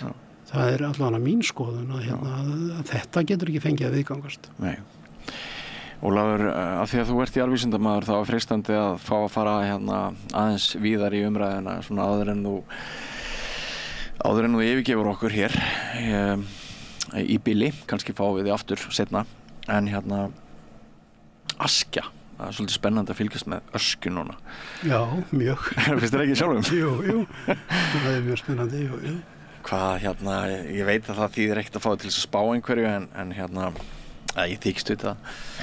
En getum við sagt að það séu líkur á miklum atburðum þar innan tíðar? Já, þetta náttúrulega stórtið spurt, sko. Askja megineldstöð og hún hefur verið stór gos í Öskju, mjög stórt gos, það var 1874 eitthvað þessar. Gríðarlega mikið gos. Kynnti nú heldur betur undir vesturferðunum til Kanada.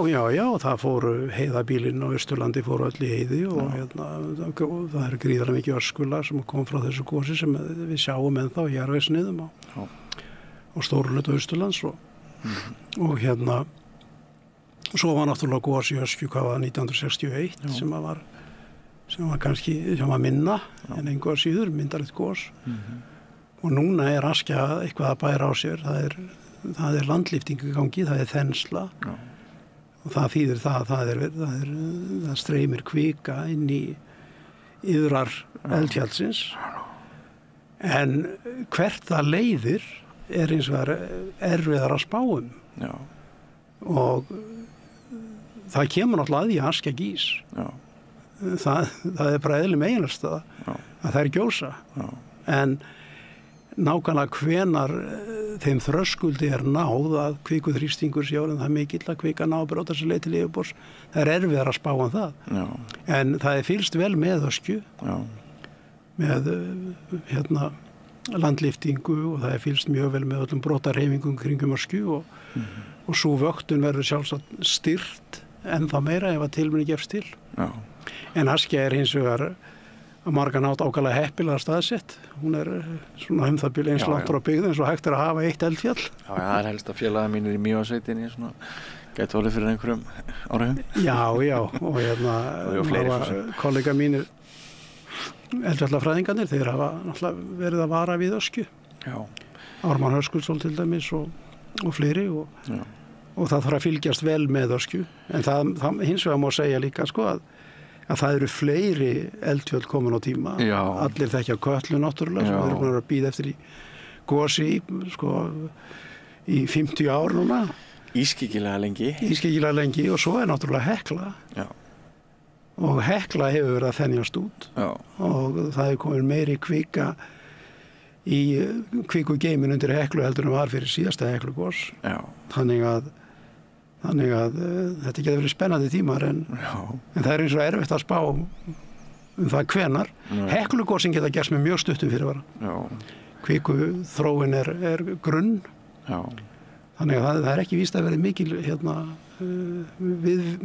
viðvörun hjá Heklu. Það gæti verið einhverju klukkutíma sko. Svo bara rýkur hún af stað. En með Öskju veit ég ekki, við þekkjum kannski Öskju ekki jafnvel eins og Heklu. Nei. Eru þetta þær þrjár, hvernig ætti ég orða það, þær þrjár helstu hamfara eldstöðvar sem við ættum að vera mest vakandi yfir? Katla, Hekla, Askja? Ég myndi nú alveg hiklaust bæta við bæði Öræfajökli og Bárðarbungu. Og við vitum það að Bárðarbunga er óróleg. Hólurhraunskosið, það er sem sagt gríðrætt kvikulhlaup frá Bárðarbungu og sem að brýtur sér leið upp til yfirborðs norðan við jökulinn. Gríðarlega mikið hraun, 1,4 rúmkílómetrar í mannrétt sem er alveg bara ég held stærsta gos sem við höfum haft síðan Lakagír. Og ef að það hefði komið upp undir jökli eða í sjálfri Öskjunni sem er undir Bárðarbungu þá hefði það verið mikið hamfaragos með svakalegu öskufalli og sprengingum og svo er náttúrulega Hvannadalshnjúkur sem er mikið Öræfajökull, mikið eldfjall sem hefur haft 2 gos á sögulegum tíma. Fyrra gosið á 14. öld gjöreyti í Öræfanum og seinna gosið á 18. öld var líka mjög stórt. Þannig að ég myndi hiklaust hafa þessar 2 eldstöðvar í þessum flokki líka. Engin ástæða til að vera smeykur samt?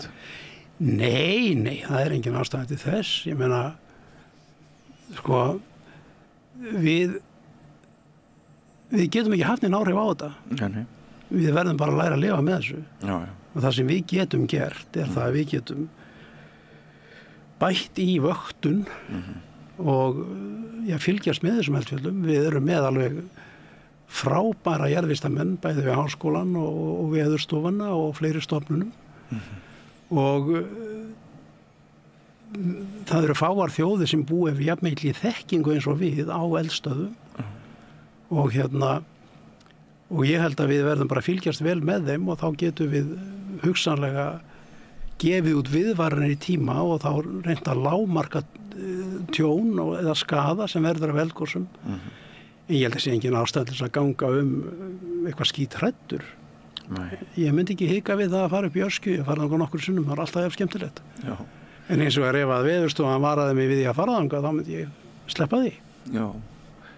En það ekkert neyksli að við vissum af einhverjum sprungum þarna undir Grindavík og byggðum samt og allt það og sumir segja að Heimaey hefði ekki verið byggð nú árið 2024 með þeirri þekkingu sem við búum núna yfir á ný eftir síðustu hamfarir þar.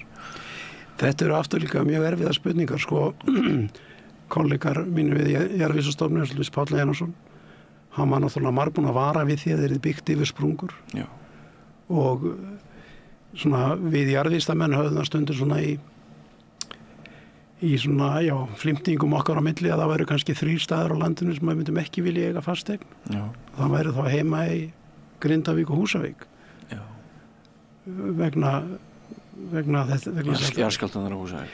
Jarðskjálfta, já, þetta er náttúrulega Húsavík stendur á þekktu jarðskjálftasvæði og það eru stóra sprungur sem ganga í gegnum bæinn og til hliða við hann, Tjörnesmegin. Og en það er alveg klárt málað hérna að í Grindavík hefði geta gert betur. Það er náttúrulega alls ekki í lagi að menn byggi yfir sprungur. Nei. Og þetta að menn náttúrulega reynda að forðast eftir megni hérna í Reykjavík, það eru þekkt sprungur svo í Reykjavík líka. Já. Og þetta að menn reynda að kortleggja og byggja ekki yfir sprungunar. Engin dæmi það? Ekki það ég viti til. Nei. Ég skal ekki fullyrða það, en ekki það ég viti til. Varandi Vestmannaeyjar að Vestmannaeyjar er náttúrulega Heimaey er ung megineldstöð. Þannig að það er aftur ekki spurningu það hvort að gjósi heldur hvenar. Það getur verið gerststraumar að hvenar sem en það getur líka orðið mjög langur tími í það.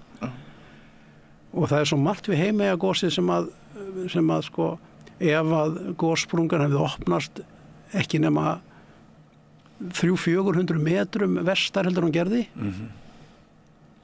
Kvikan er að koma niður af 10-20 kílómetra dýpi. Já. Það hefði ekki mátt miklu skeika, þá hefði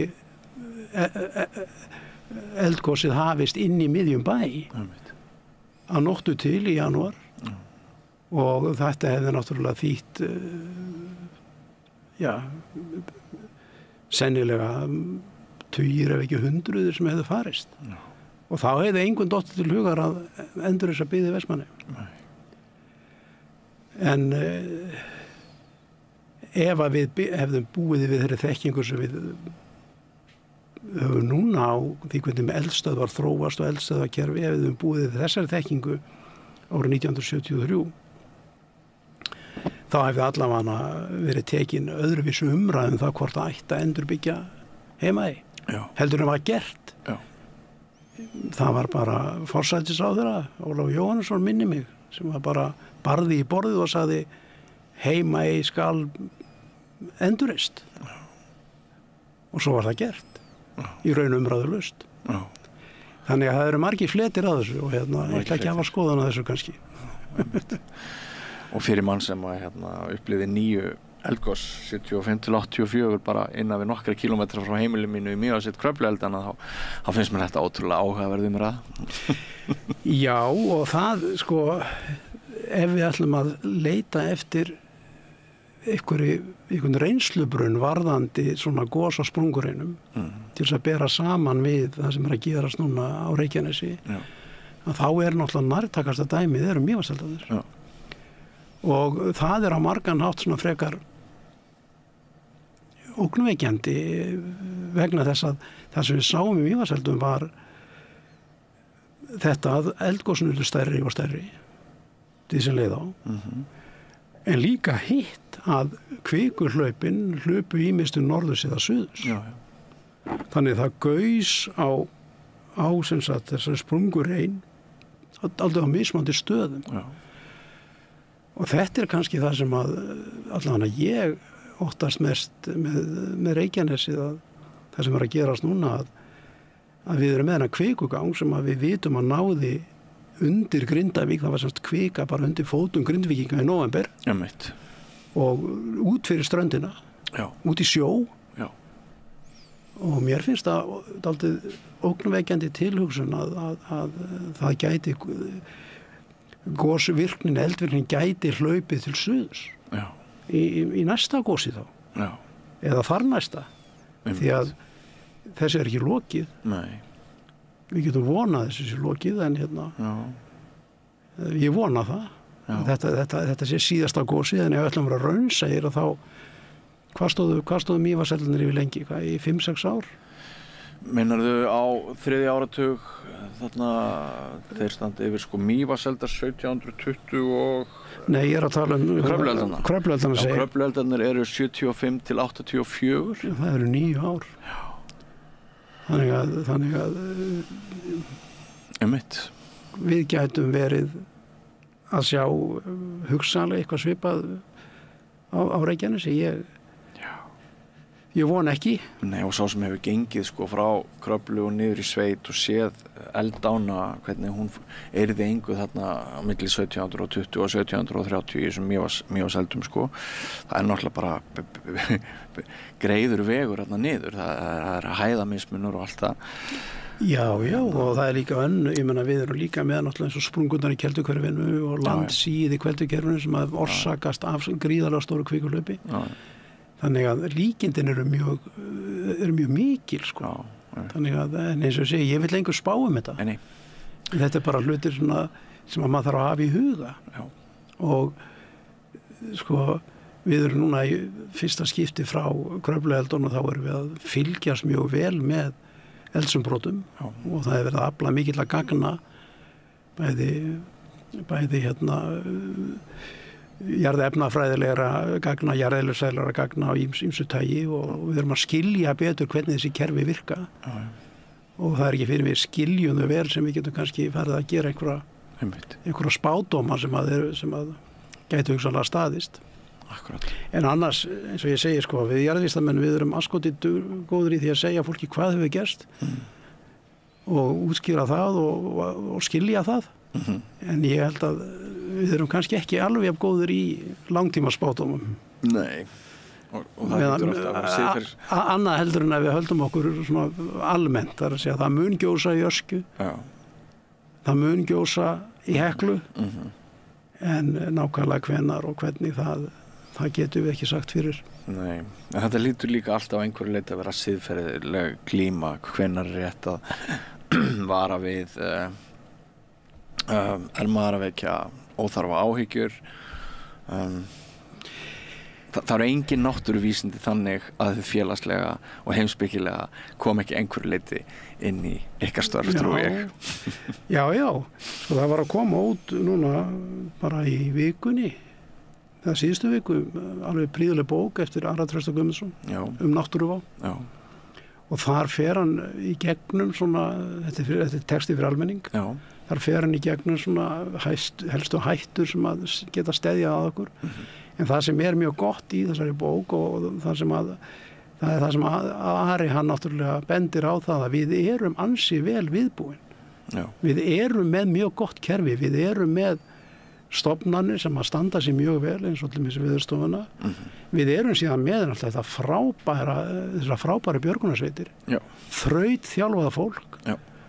Og þannig að ég held að þegar kemur að viðbúnaði þá erum við á ansi góðum stað. Það er þó gott að vita til þess. Já, það er það og það er mjög mikilvægt. Já, það er mikilvægt. Að því sé haldið til haga að við erum á margan hátt miklu betur í stakk búin til þess að takast á við náttúruhamfarir heldur en margar aðra þjóðir. Einmitt. Ég meina mér dettur bara í hug til dæmis Ítalíu. Já. Með Vesúvíus og Campo di Flegri sem eru gríðarlega elstu sem farin að bæra á sér. En verkefni núna að umgangast ísinn með meiri varúð en við höfum gert. Já, alveg hiklaust. Ég held að það væri ekki galið ef að ferðaþjónustufyrirtæki yrðu kannski bara skikkuð til þess að gera það sama eins og við gerum áður en við förum með nemendur okkar í felt. Við þurfum að gera áhættumat. Já. Við þurfum að gera áhættugreiningu. Já. Og það alveg klárlega mjög mikilvægt fyrir okkur. Ég held að það geti hjálpað ferðaþjónustufyrirtækjunum líka. Þá myndu þau segja á nú að kæfa okkur með reglugerðarfargani og þá segir þú bara já, því að þetta snýst líf og dauða. Já, ég meina, ég ekki viss það að ábyrg ferðaþjónusta myndi bregðast við slíku öðruvísi heldur en bara vel. Nei. Ég held að veri bara mjög gott fyrir þá. Já. Því að það augljóslega ef að ferðamenn sem eru í skipulögðum ferðum á Íslandi eru að lenda í alvarlegum slysum og deyja, en þá náttúrulega drepur þetta bransan. Það segir sjálft. Þannig að ég skil ekki öðru heldur en að allavega ábyrg ferðaþjónustufyrirtæki ætti að taka þessu fagnandi. Einmitt. Og ég efast ekki það að flest ferðaþjónustufyrirtæki eru ábyrg. Ég veit ekki hversu mörg ferðaþjónustufyrirtæki eru til dæmis í þessum jöklaferðamaðs eða íshella ferðum að sumrunu. Alltaf sé nema 1 eða 2, annars ég viti það. Kannski ekki, vonandi ekki. Nei, ég vona ekki. Einmitt. En Ólafur Ingólfsson, prófessor emeritus í jöklajarðfræði, kæra þakki fyrir komuna. Við byrjum á ísnum, svo fórum við yfir í eldin og svo endum við núna aftur í ísnum. Við erum jú kölluð eyja elds og ísa, ekki satt? Já. Ljómandi. Kæra þakki fyrir komuna. Já, takk fyrir. Bless. Og ætli Gunnar Smári bjóði þá ekki upp á einhvern allt annan rétt. Við skulum sjá til með það. Allir þættir samstæðvarinnar eru fáanlegir á öllum helstu hlaðvarpsveitum. Allt það besta eru ókeypis. Hrósaðu náunganum. Það betra. Samstöðin, þar sem manneskjurnar koma saman.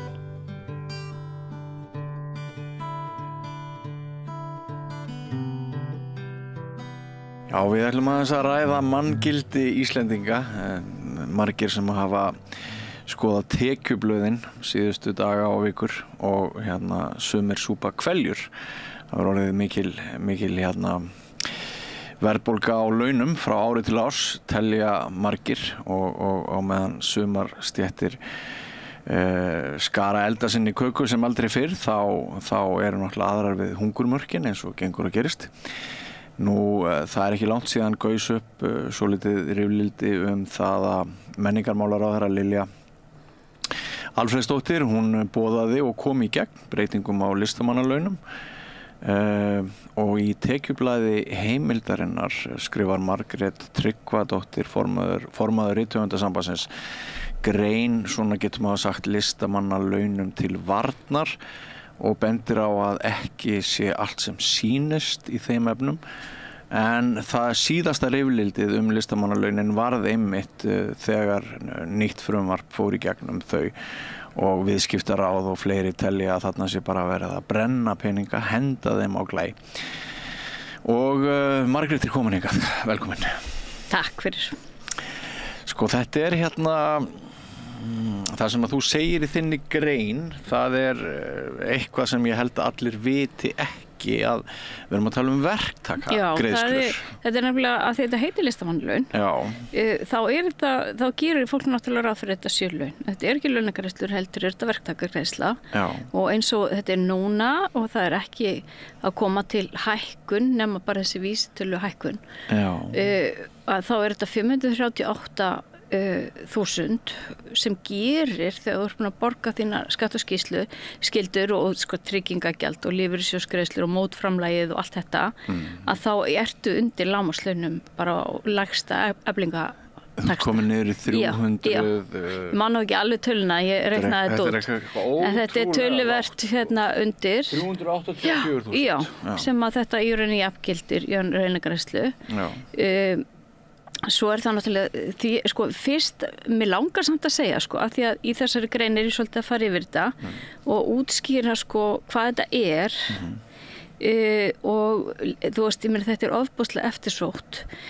Árangurshlutfallið þú veist, það mismunandi aðeins eftir sjóðum, það fer alveg sko niður í held í 11%. Það sem það lægst og upp í kannski 20%. Ég held að það hafi verið meðaltal eitthvað 14% eða eitthvað, það má lesa þetta allt á Rannís og ég sko bókmyndafræðingur þannig að... En hvað áttu við með árangurshlutfall? Það sem sagt, sko, já, það fer líka bara svolítið eftir hvernig það skoðað. Þú sækir þarna og þetta Rannís kerfi. Það er sótt bara nákvæmlega sama hátt og fólk sækir ýmsa vísindastyrki og sem að alls konar styrki sem fólk fær til góðra verka sem hljóta ekki sömu gagnrýni. Það er að finna við þetta sko. Við erum einu svona sem bara hérna er vonda fólki sem fekk laun í ár. Það er svona bara stimpluð. Já, ég pínu sko sem okkur finnst náttúrulega svolítið ósanngjarnt en hérna það er í raun árangurshlutfallið skoðað út frá 2 vinklum. Annars vegar, hvað var sótt marga mánuði og hvað voru útlitaði margir mánuðir. Og mánuðnir eru semst lögbundið og það er það sem hún Lilja er að hækka núna í áföngum. Núna bætast við 2 sjóðir en engin hækkun í gömlu sjóðunum svo hækka upphæðirnar aðeins næstu 3 árin. Já. Og en þú getur líka hort á þetta hvað voru margir umsækjendur, hvað fengu margir umsækjendur. Þannig að hverjum 100 umsækjendum að það fékk á bilinu 11 til 20 listamannalaun. Skilur, það er ef það er árangurshlutfallið og þetta er aðeins mismunandi eftir sjóðunum. Þeir eru misstórir og svo sko í þeim minnstu eins og sjóði Hönnuða sem að er nýjastu sjóðurinn þangað til þessi nýjur að koma núna og hann var alveg langt minnstur að þá getur bara 1-2 umsóknir þú veist haft mjög mikil áhrif af því þetta eru svo opaslega fáir sem fá útlutað. Það fá ennþá færri útlutað öllu árinu. Og það sem er svo erfitt við þetta er að þú veist það ekki fyrir en sko áramót en þetta síðustu 2 ár þá hafa þau náð að tilkynna fólki fyrir áramót hvort það er að launum það árið. Hér áður fyrr meðan öll svona tækni og tölvuvinnsla var kannski aðeins líka flóknari og það var lítið svo á það væri í raun ekki hægt að tilkynna fyrir en að fjárlögin voru samþykkt að þá dróst það sko oft bara fram í miðjan janúar og jafnvel sko fram í febrúar og fólk vissi í raun ekki þá fyrir en hvort þú fengir eitthvað laun þú veist listamannalaun það árið þannig að það er náttúrulega bara eitthvað kerfi sem er bara ótrúlega vont en núna bara er verið að ræða ýmsa hluti meðal annars að flytja sem sagt umsóknartímabilið, núna er það semst í október, alveg bara fram á vorið, þannig að fólk myndi kannski viti í september-október hvort það fengi þótt að upphæðin sjálf ráðist að fjárlögum að því að mánuðirnir eru lögbundnir, það er hægt. Og það er náttúrulega bara myndi gera allt okkar starfsumhverfi tryggara. Þú veist, því að þú veist ekki fyrir en eftir áramót hvort þú ert á launum það árið, þá ertu bara, þú veist, á byrjunarreiti að leita þeirra vinnu eða einhverjum öðrum verkefni sem getur verið rosalega snúið. Þetta eru náttúrulega svolítið svona kerfisleika gallar sem að ég veit að þessi ráðherra er mjög umhugað að laga og boðaði til fundar síðasta mánudag semst fyrir rúmri viku með bara öllum félögunum sem að eru innan bandalags íslenskra listamanna og þetta var, ég held þetta er svona halilúli undir hvað þetta væri frábært að vera að fá þetta heldur en þetta var það ekki, þetta var bara fundur það sem var í raun bara sko opinn hátalari og við öll að ræða hvernig var hægt að gera þetta betra og sem var bara algjörlega stórkostlegt og mjög óíslenskt ég voru að man ekki eftir öðru eins en þannig að þetta, þú veist að við vitum alveg að fólk bæði ráðherra og í ráðuneytinu og hjá Rannís vill gera þetta bara eins vel og hægtir og líka stjórn listamannalauna. Þetta sem sagt kerfi, svona sjóðakerfi þessu var komið á 1992 og ég hef náttúrulega mesta einsinn inn í bara rithöfundabransan og það sem gerist þegar þessu kerfi komið á að íslenska bókmenntir verða útflutningsvara. Það bara, þú sérð það bara, þú veist, það verða þarna einhver skil, það kemur inn í eiginlega fyrsta sinn, sko auðvitað höfum við átt atvinnuhöfunda og frábæra höfunda, en þarna kemur inn í fyrsta sinn stétt atvinnu höfunda. Fólk sem getur lifað að því að skrifa bækur, haft eitthvað stöðuleiki í sínu líði og þessar bækur verða útflutningsfara og bera hróður Íslands bara heim allan og íslenski rithöfundar voru til dæmis mest þýddu skáldsagna-höfundarnir í til dæmis bara sumstaðar á Norðurlöndunum.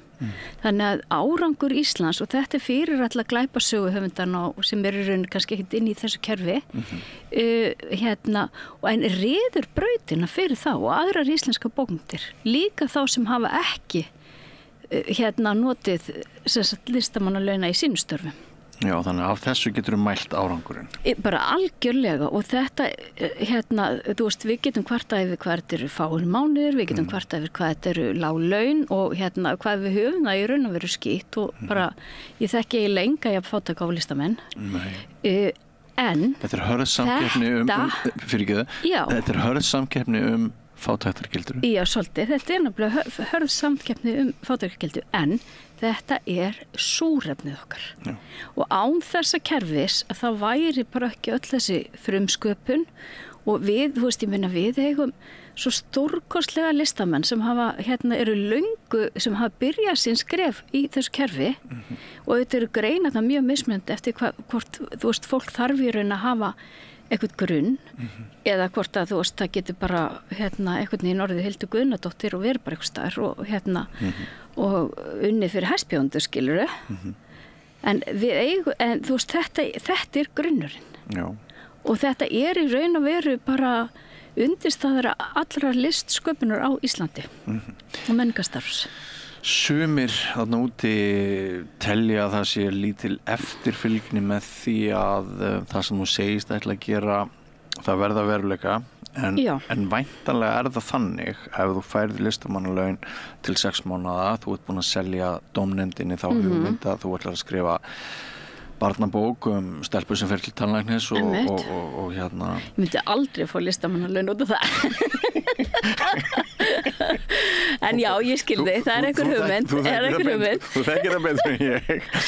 En sem sagt, en er það ekki rétt skilið hjá mér að ef það er ekki framgangur og því er náttúrulega ekkert fyrir það að sækjum listamannalaun árið síðar eða 2 árum síðar. Þetta er núna það sem er að spyrja út í er ekki, þú þarft að skila, er það ekki? Jú. Fyrstu listamannalaunin á Íslandi, þau voru í lok 19. aldar.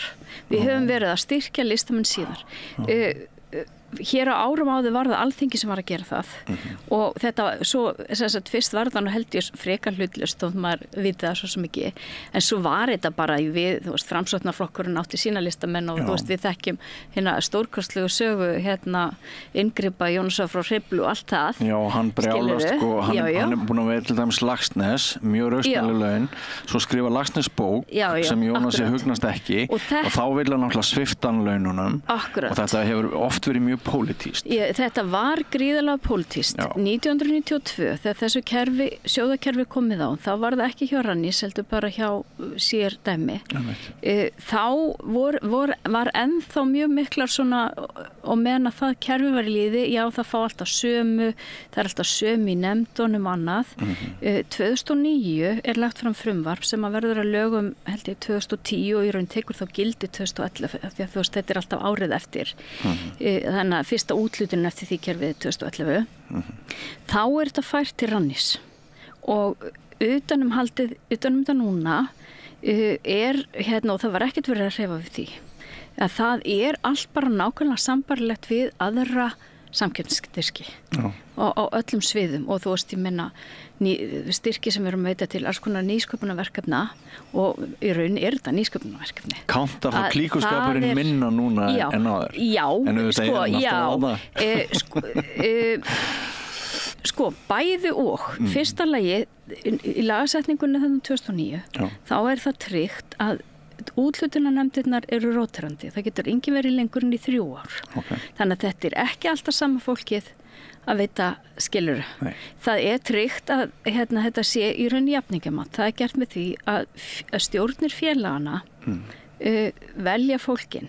Þannig á að gera þetta samkvæmt lögunum. Eins og rithöfundasambandið og ég held fleiri félög gerir þetta þannig Við erum öll starfandi rithöfundar í stjórninni og við segjum, við getum ekki valið fólkið sem við sækjum laun hjá. Það sem við gerum í okkar félagi er að við veljum valnefnd sem að velur þetta fólk í þessa stjórn. Þannig að við veljum fólk sem að við treystum. Það fyrsta sem gerist svo þegar að úthlutunarnefnd eru, því það eru varamenn líka, er að stjórnlistamanna launa sem skiptir sér í rauninni ekkert að úthlutuninu sjálfi, heldur bara svona sér framkvæmdina. Hún fer yfir hæfi allra með við þá sem sóttum. Þannig að sko, þú getur ég get ekki, þú veist, tilnefnt manninn minn til dæmis í úthlutunarnefnd til að hann tryggja ég þú veist, og við höfum bara haft þetta þannig og haft það alveg 100% að við vitum aldrei hverjir í þessari nefnd og það er ekki gert opinbert fyrir en eftir úthlutun hverjir sátt í henni. Og þetta er rótirandi. Þannig að þú veist, það kemur alltaf einn eftir út, þú veist, fólk getur verið hámark 3 ár sem vilja náttúrulega ekki vera lengur því að þetta er náttúrulega ekki, þú veist, þetta er náttúrulega svaðaleg vinna og og líka bara, þú veist, bara vont að þurfa að setja sig í þessa stöðu, bara hverjir af þessari stétt listamanna eiga að fá laun í ár. Svo En bara með eftirfylgnina. Þú þarft að áður og nú sækjur að nýju. Þá þarft að skila framvinduskýrslu eða lokaskýrslu eftir hvar semst í raun verkefnið er statt og í sumum tilfellum, þú veist, ef þú sagt sóttur fyrir einhverja bók eða halda einhverja sýningu, þá verkefnið bara komið, þá getur þú gert bara lokaskýrslu. Framvinduskýrsla þá bara greinur frá hvernig verkefnið er. Sko, ef þú gerir þetta ekki og skuldar skýrslu, þá getur ekkert sótt aftur. Það er bara hreinlega þannig. Já, en sko það er margt búið að vera broslegt, hefur mér fundist, svona þegar ég fylgist með umræðunum listamannalaun á umliðnum áratugum. Ég man alltaf eftir frétt, sko, einhver blaðamaður tók saman að sumir sem að höfðu fengið árslaun ansi lengi, þeir voru kannski bornir saman við aðra höfunda sem að höfðu kannski skilað bók á hverju einasta ári eða á 2 ára fresti og svo var einhver sem hafði ekki skilað bók nema kannski á 5 eða 6 ára fresti og sko umræðan var þá að rithöfundur væri svona eins og hverjunur útungunarvél eða gúrka í gróðurhúsi eða eitthvað svoleiðis, bara gúrkuplanta að þú ætti bara að spýta frá þér afurðum sko á sama tíma og við vitum náttúrulega að listfengi er abstrakt, það getur verið gríðarlega tímafrekt og flókið að setja saman eina stórkostlega bók, það geti tekið 20-30 ára að skrifa þá bók sem þú vilt skrifa. Það er nú ekki, þannig held ég ekki dæmi það að stjórn listamannalauna sé að fjármagna svoleiðis verkefni. Nei, en allt sko, sem sagt, svona umræða, svona grunnumræða, hún náttúrulega segir mann að við erum farin að sko reyna að mæla ómælanlega hluti. Já, en svo er það nú líka annað því ég man nú eftir þessu að það er í raun, sko, þegar kemur að rithöfundum, þá þýðir ekkert í raun að telja bara bækur, vegna þess að það inn í þessu eru líka þýðingar, það eru líka leikrit og það eru líka kvikmyndahandrit sem fólk getur verið að skrifa og jafnvel sko útvarsleikrit og alls konar annað, þannig að útgefin bókatitla fjöldi og það var einmitt í þessu bæði leikrit og kvikmyndahandrit inn í þessu dæmi að því ég veit hvað dæmi þú ert að vísa það er náttúrulega það frægt þannig að þá náttúrulega leit bara afurðalistin bara allt eru í út en það er alveg alltaf hægt að stilla hlutunum upp þannig að maður vill það sko ég hef náttúrulega verið báðum megin við borðið í að úthluta fyrir ríkisins að því ég var þingi og mér finnst mjög eðlilegt að fólk gerir grein fyrir þeim verkefnum sem að það ætlar að fara í og það sýnir fram á hvað það hefur gert að verkefnatímanum eða styrktatímanum loknum.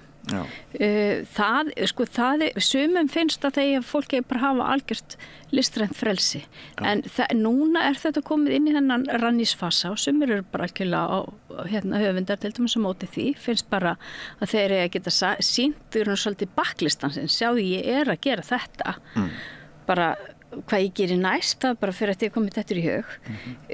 Ég, sko, og það var nú kannski eitt af því sem kom einmitt út af þessum fundi þarna, eða fram á þessum fundi þarna fyrir rúmri viku, að þú veist, við erum ekki að fara í það aftur. Nei. Sem var kannski svona svolítið frá árunum 92 til 2010. Þar sem að fólk svona kannski fekk meira kredit fyrir það sem það hefði gert áður en hvað það ætlaði að gera. Já. En svo líka það rosalega menningamunur á millum listgreina. Já. Og ég þekki bara lenga höfunda sem myndi ekki bara vilja alltaf hafa þennan tekigrunn og vera þá bara á lágmarkslaunum við að skrifa bækur árið kring og það getur svo kannski reynt að hífa upp tekjurnar með því að vera með upplestra og auðvitað selja bækur og eitthvað fleira. Svo ertu með kannski, þú veist, tónlistaflytjendur. Það vill enginn fá 12 mánuði, þú veist, þú vilt ekkert vera einhver tónleikaferðalagi í 12 mánuði, þú veist, halda jólið með fjölskyldinni og fara í sumafrí og annað, sko. Þannig að það menningarmunur þar og fólk í sumum greinum, þú veist, tónlistinni til dæmis, þá eru mjög margir hlutastarfi við að kenna. Þannig að fólk að reyna að jögla sig einhvern veginn á meðan að, þú veist, rithöfundar náttúrulega upp til hópa, sko, introvertar sem vilja bara vera heim, þú veist, tölvuna og hvernig annars það. Já, það lætur þeim mjög misvel að standa upp í kjörbúð fyrir framann Signa Ísu og lesa upp úr bókinni. Það alls ekki fyrir alla, sko. Nei, það ekki fyrir alla. Það náttúrulega bara þannig, sko. Já. En sko, það ótrúlega margt í þessu og af því að ég kom nú inn á það í eingangnum að við náttúrulega erum með stéttir sem að þar sem að sko bara startgjaldið þetta bara 1,5 milljón á mánuði eitthvað svoleiðis og svo erum við hér að ræða laun sem að í praxis 380.000 eins og þú segir, sko. Og þetta veltir allt svona upp spurningum gildismat okkar á fólki og hvaða skilaboð við ætlum að senda út til barnan okkar og svona og sko það ekki bara þessi listamannalaun séu lág og í rauninni hálfgerð fátækra gildra heldur sko kannast líka flestallir rithöfundar við það að fá símtöl frá fólki sem að biður að maður kom og lesa upp bókinni og svo spyr maður og hvað hefði nú hugsað að borga með mikla þóknum fyrir það. Ekki neitt, þetta ekki bara frábær kynning fyrir þig að þú getur kynnt bókina þeirra bara alveg frítt og það verður bara jafnvel seltana, það verður 50 manns eða 100 manns þarna og sko 30 eða 50 og sko þetta eiginlega alveg með ólíkindum að það sé hamast á þessari hungurlús sem listamannalaun eru. Ég held að fólk bara stór hluti samfélagsins telji að sko listamenn eigi ekkert tekjulega gott skilið. Það þurfi ekki einu svona að greiða þeim fyrir að koma einhvers staðar fram. Ég held að fólk líka átti sig ekki á bara í raun og veru hvað tekjur af útgáfu einna bóka eru bara fáránlega litlar. Já, oft bara engar. Oft bara engar. Við erum núna, framkvæmdum semst núna í sumar og erum að klára að vinna úr kjarakönnun með félagi í Rithöfundasambandinu. Það var góð svörum, við hefum gert þetta áður, við fengum miklu betri svörum núna. Þar voru sko langflestir sem að við höfum nú eftir að ég svolítið vandi, ég ekki með þetta fyrir frammi en það voru lang flestir tekjur, við spyrum hvað voru tekjuðinnar af sölu síðustu bókar fyrsta árið og bækur seljast náttúrulega langsamlega mest bara fyrsta árið og það voru lang flestir með bara undir 500.000 og þetta kannski, þú veist, ársverk eða tekjarverk og það sem að gerast núna, bóksala hún, það hefur eiginlega aldrei komið út fleiri bækur. Nei. Sem gott vegna þess að við sem lesendur við þurfum fjölbreytnina. Þetta þýðir það að salan bóksala hefur almennt reist saman. Það bara því með þannig. Bókin í og önnur bara menning, hún í gríðarlega samkeppni við aðra afþreyingu. Þú veist bara símarnir, netið, sjónvarpsrásinnar allar og streymisveiturnar og allt þetta.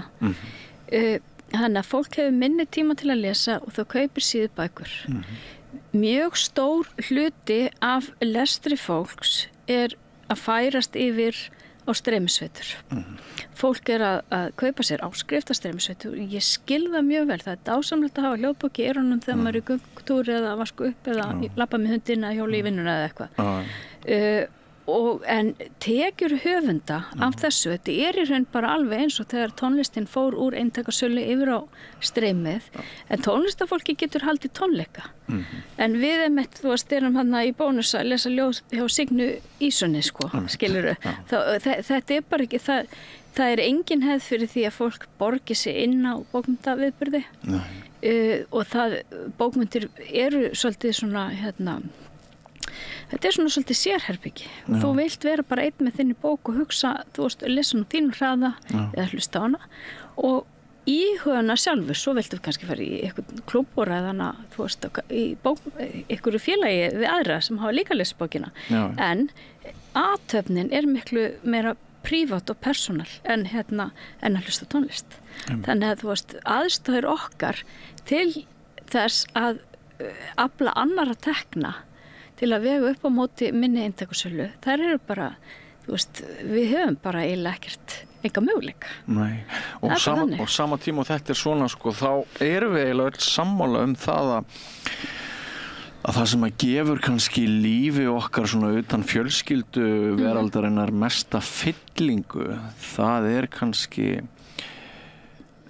stórkostleg málsgrein í bók, það eitthvert undur sem verður til við lestu ljóðs eða skáldsögu eða fara í leikhús og sjá leikrit, það tónlistin, það alltaf stóra sem að myndlistin getur gert fyrir okkur og auðvitað snýr þetta náttúrulega gjörsamlega á haus, finnst manni gildismatið. Já, það gerir það og Það á ekki vera auðvelt að verða listamann. Það ekki auðvelt en við megum heldur ekki glemma það hefur aldrei verið auðvelt. En það sem mér finnst þetta snúa mjög mikið af því og nú ég auðvitað ekki bara rithöfundur, ég líka skrifa fyrir börn. Mér finnst skipta mjög miklu máli að ég geti lifað af mínum launum og að ég geti unnið mína vinnu og fengið umbun bæði frá mínum lesendum en líka hinnu opinbera vegna þess að ég ekki bara ég að þjónusta fjölskyldu landsins og ég að þjónusta skólakerfið án þess að fá neitt sérstaklega greitt fyrir það. Þannig að mér finnst listamannalaunakerfið sanngjarnt. Ég finnst þetta bara, auðvitað mætti þetta vera hærra og meira, ég ekki að segja það. En listamannalaun per se, þetta bara laun fyrir vinnu. Ég ekkert minna að vinna í skólakerfinu því ég að semja mína bækur sem eru svo, þar í lesnar og nota þessi námsefni. En kennarinn sem mæti 8 á morgnan og kenni börnunum. Það bara ekkert öðruvísi, þetta bara alveg nákvæmlega eins. En þannig við þurfum á þess að halda og við þurfum ég meina það að og þetta ánáttúrulega líka við bara fólk sem vinnur hjá opinberum aðilum að það svona stundum talað eins og sem þetta ekkert smá, þetta 1/3 af vinnumarkaðnum á Íslandi sem vinnur hjá ríki eða sveitarfélögum að allir sem vinnir þar sem grunnþjónustun okkar séu bara afætur og séu ekki búa til verðmæti. Já, og sem þetta svo klikkuð umræða því að ég get bara alveg fullir það og þóra fullir það að ef við höfum ekki íslenska menningu sem að byggir algjörlega á þessum listamannalaunum að þá hefðum við bara ekkert alltaf þessi ferðamenn. Það bara eitt, því að allar rannsóknir sem hafa verið gerður, af hverju fólk hafa komið til Íslands? Jú, náttúran, 2. og 3. sæti alltaf íslensk menning. Fólk kemur í pílagrímsferðir út af Sigurrós eða Björk. Hefur lesið íslenskar bækur, þessi íslenskar kvikmyndir og heillast einhvern veginn að veruleikanum og við kannumst við þetta sem eru lesendur eða horfum á bíómyndir eitthvað stað frá. Okkur langar að heimsækja þessa staði sem í þessum verkum. Þetta bara mannlegt ef við heillumst að okkur langar að fara þangað og þess vegna kemur fólk til Íslands meðal annars og þetta ég meina ferðaþjónustan sem ég held að list og menning sé svona bara kannski ein af hornstöðanum undir hún væri ekki til í svona mynd. En það nefnilega ekki fyrir nú segir þetta sem að svo margir kveikja á því að það sé eitthvað viti í þessari list vegna þess að við þurfum að draga línu á milli hins efnalega og til þess að einhvern veginn ná utanum þetta. Það eru svo margir staddir þar. Og líka bara ef við myndum bara stróka út, við værum ekki með Þjóðleikhúsið, við værum ekki með Borgarleikhúsið, við værum ekki með almenningsbókasöfn sem lögbundin skylda allra sveitafélaga að hafa. Þá væri Ísland bara svona eins og verstuð. Við getum kannski eitthvað haft ofana fyrir okkur sjálfum, en væri eftirsóknarvert að búa hérna. Mundu við nenna að búa í Íslandi ef ekki væri fyrir íslenska menningu? Íslenski veturinn án listar? Bara, hvernig væri hann? Og þú veist, og fyrir mér, ég alltaf að hugsa þetta út frá að því ég að skrifa fyrir börn, út frá sem sagt uppeldi í raun okkar, að því að þú veist, það elur enginn barnið sitt upp sjálfur. Það þarf alltaf þorp og samfélag til þess að alveg barn og ef að við ætlum að við getum þýtt eða þú veist hort á ameríska efnið en þá erum við að gefa krökkum á Íslandi þau skilaboð að þeirra líf sé ekki nógu merkilegt í sögu og hvers konar skilaboð eru það? Ef þú segir bara jú, teima hérna og það einhverjir stórkostleg náttúra og ótrúlega merkilegt menningarlíf og samfélag en við skulum bara ekki tala um það eða fræða það. Við getum bara hort hérna á einhverjar ameríska sápöpur eða eitthvað á TikTok og ef við strókum þetta bara út, hvað skilaboð í alvörunni erum við að gera? Við þurfum að gera svo miklu betur. Já. Það eitthvað í það líka einhver miskilningur að við þurfum öll að sanna gildi okkar með markaðs árangri. Það stundum bent á okkar fremstu reyfara höfunda sem einmitt eru ekki á listamannalaunum. Nei, þeir hafa fæstir verið á þeim listum. Það stundum hort á þá sem fyrirmyndir. Akkur get ekki allir verið, þú ert bara ekki nógu góð til þess að vera rithöfundur ef þú skrifar ekki nógu góða bækur til þess að það seljist í nægilega miklu magni til þess að þú eigir að halda áfram að skrifa bækur. En til dæmis þá, í hvað þetta varðar þá gleymist hvað málsvæðið okkar lítið, hvað samfélagið lítið.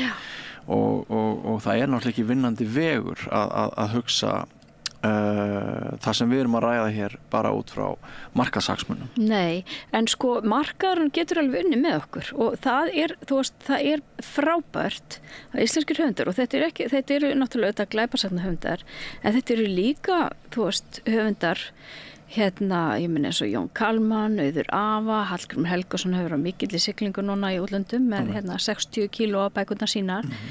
Þetta eru höfundar sem hafa byggt upp sem feril í gegnum listamannalaunin að mestu leyti og væru þessi grein hún væri ekki til en við mögum heldur ekki glemma því að sennilega hefðu glæpasagna höfundarnir aldrei náð því að verða útflutningsvara ef að aðrir höfundar sem byggðu fyrir sína listamannalaunum hefði ekki rutt brautina.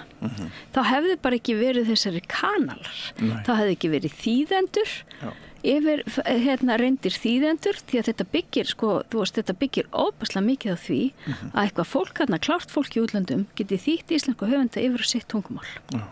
Og þá hefði bara glæpasagnadeildin heldur ekki orðið skilur. Þannig að þetta styður allt annað og við megum ekki alltaf vera að horfa að stilla hópum upp á móti hverjum öðrum.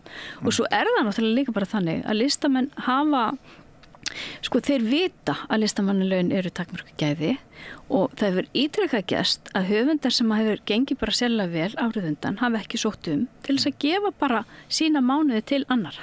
Hafa þá auðvitað svolítið aðeins meira listrænt frelsi en þess að þeir eru ekki þá svona niður njörfaðir í einhverja verkefna áætlun en það eru til mörg dæmi þetta sem að bara, er hægt að skoða. Margrét, það var forvitnilegt að spjalla við þig þetta og ég vona að hlustendur og áhorfendur samstöðarinnar séu einhvers vísari. Já, vonandi og ég bara þakkaði fyrir að bjóða mér. En við sennilega verðum þess ekki umkomin að líma saman bilið sem á milli andstæðra póla í þessu Nei, en samtalið bara rosalega mikilvægt og gott og við skulum heldur ekki glemma því að Ísland eitt af ríkustu löndum í heimi. Við höfum efni á því að borga fólki almennileg kaup. Já. Laun á Íslandi hafa hækkað gríðarlega síðustu ár. Okkar listamannalaun, þau eru bundin neysluverðsvísitölu en ekki launavísitölu, þannig að þau hafa ekki hækkað. Þau hækkað í takt við verðlag en ekki í takt við laun. Já. Og það eru náttúrulega ýmsir hópar sem hafa setið eftir sem eru til dæmis í þessari stöðu. Já. Og ekki síst á tímum ólæsis. Akkurat. Þá og allt menningarlæsi rosalega mikilvægt. Það ekki bara að lesa texta, við þurfum að læra að lesa myndir og tónlist og allt heilt líka. Einmitt. Margrét Tryggvadóttir, formaður Rithöfundasambands Íslands og rithöfundur sjálf, fyrrum þingmaður. Þakka þér fyrir spjallið. Takk sömuleiðis. Og þá víkjum við að öðru. Allt það besta ókeypis. Hrósaðu náunganum. Það betra. Samstöðin, þar sem manneskjurnar koma saman.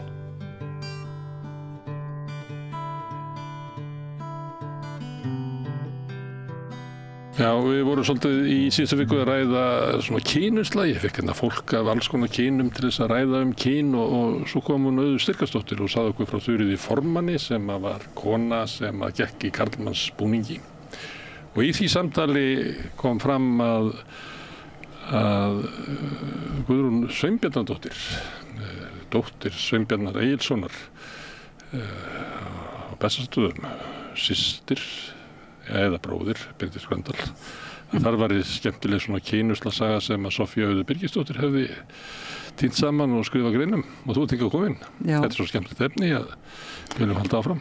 Já, skemmtilegt eða sorglegt eða áhugavert. Það svona eftir því hvernig málin lágu sem við vitum ekki alveg. Já. Herðu, þú ég rekna með að þeir sem að hlusta okkur, að þau sem hlusta okkur, að þau viti ekki mikið þessa Guðrúnu Sveinbjarnardóttur, þannig að þú voru að segja okkur þannig. Já, sko ég komst á snoðir hana Guðrúnu þegar ég var að lesa Málfríði Einarsdóttur sem einn skemmtilegasti rithöfundur á Íslandi. Já. Ég las klausuna sem fyrir helgi. Já. Þegar ég var að boða að ég myndi að þú kæmir. Já. Það las ég þessa klausu. Já. Þetta klausa Guðrúnu í bók Málfríðar Ási Dagrana. Málfríður þar að segja frá heimsókn sinni til Sigurðar Nordal og Ólafar. Og það líka mjög fyndin frásögn öll og hún segist nú ekki muna eftir mörgu þar á heimilinu nema gonginu sem var notað til að kalla fólk að borðum og svo útsaumsmynd með mjög fallegum litum samanstiltum en mynd þá hafiði saumað Guðrún Sveinbjarnardóttir dóttir og svo kemur innan sviga sonur Sveinbjarnar Egilssonar en hún varð fyrir því óláni skrifar Málfríður að kynferði hennar var rangt skilgreint við fæðingu og hlaut hún að búa við það alla ævi, segir Málfríður og maður að nafni Þórður bað hennar og hún ráðlagði honum frá því að giftast sér en það var þó úr hjónabandinu líklega þeim til nokkurs meins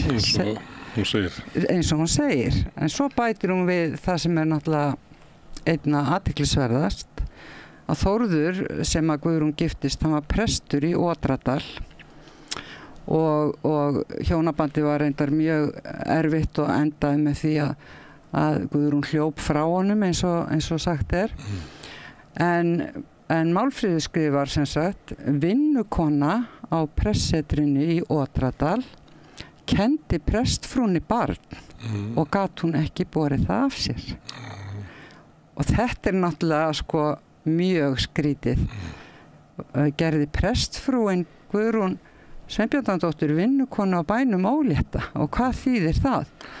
Þannig að þetta var svona kveikjan af því að ég fór að grafast fyrir Guðrúnu og skoða alla mögulegar heimildir og það var nú ekki auðvelt en það hjálpaði þó að hún komin af þessari frægu fjölskyldu.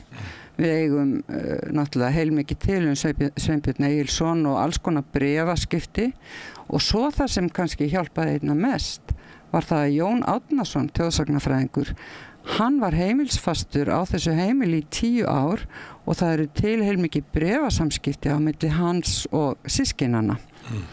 Nú kannski ekki á milli hans og Guðrúnar því miður, en það sem ég líka uppgötaði þegar ég fór að grúska í þessu, þá uppgötaði að Sveinbjörn Egilsson og Helga Bendisdóttir áttu 5 dætur. Ég hafði aldrei heyrt á þær minnst, ekki nema Þuríði Kúld sem var fræg kona í Stykkishólmi, elsta dóttirinn, en ég vissi alveg hellingum synina 3, náttúrulega ekki síst Benedikt Gröndal en svo var Egill Egilsson kaupmaður í Stykkishólmi og Þorsteinn kaupmaður í Hafnarfirði og þannig að þeir voru svona þekkt stærð en systurnar voru algjörlega í skugganum.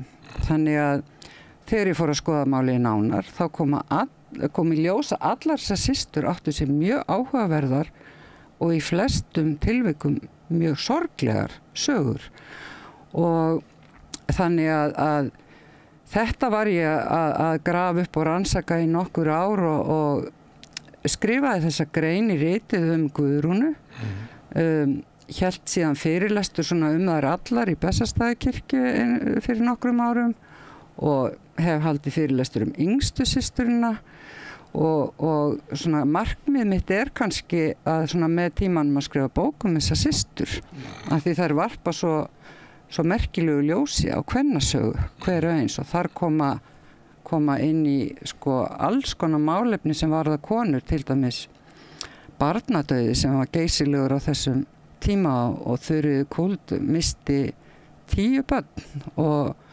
á barsaldri og 2 komust upp og dóttir hennar sem komst upp dó svo á barsförum 24 ára. Það var 1 sonur eftir. Það að gera allt fyrir hann, mokað undir hann, seldar í jarðir til að kosta hann til náms í Kaupmannahöfn. Þetta var mjög rík fjölskylda. Hann varð auðnuleysingi í Kaupmannahöfn, hann lauk aldrei námi, hann endaði sem útigangsmaður á Íslandi og dó úr drykkjuskap. Þú veist, það eru alls konar svona sögur í kringum þessar systur. Heimilsofbeldi á einum stað og ýmislegt sem maður verður vísari í sendibréfunum, en þetta náttúrulega efni sem verður að fara vel með og sína virðingu. En þú hefur rekið upp augu þegar þú last Guðrúnu. Já. Varstu búin að þýða Orlando eða? Ég var að þýða Orlando á sama tíma og Það sem aðalpersónan skiptur kyn? Það sem aðalpersónan skiptur kyn, þannig ég fletta aðeins Orlando inn í greinina sem ég skrifa. En á þessum, þar sem að ég svona leiði líkum að í greininni að Guðrún hafi hugsanlega verið intersex og þegar að greinin mín kemur út 2017 þá vissum ég fáir hvað intersex var. Og ég var að segja fólki frá þessu og þeir bara horfðu á mig eins og ég væri eitthvað biluð og sagði þetta ekki til, hvaða rugl þetta?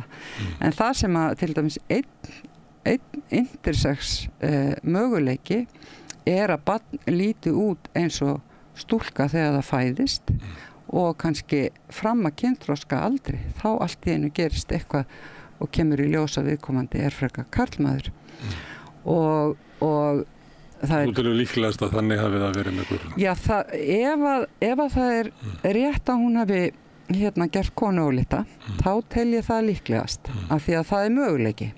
En við getum ekkert fullyrt það, við vitum ekkert það og ég svona kem með ýmsar, vangaveltur hvað þetta hafi verið. En það margt í sögu Guðrúnar sem að sko bendir til að hún hafi verið hinsegin að einhverju leyti, til dæmis eftir hún fer frá eiginmann sínum, að þá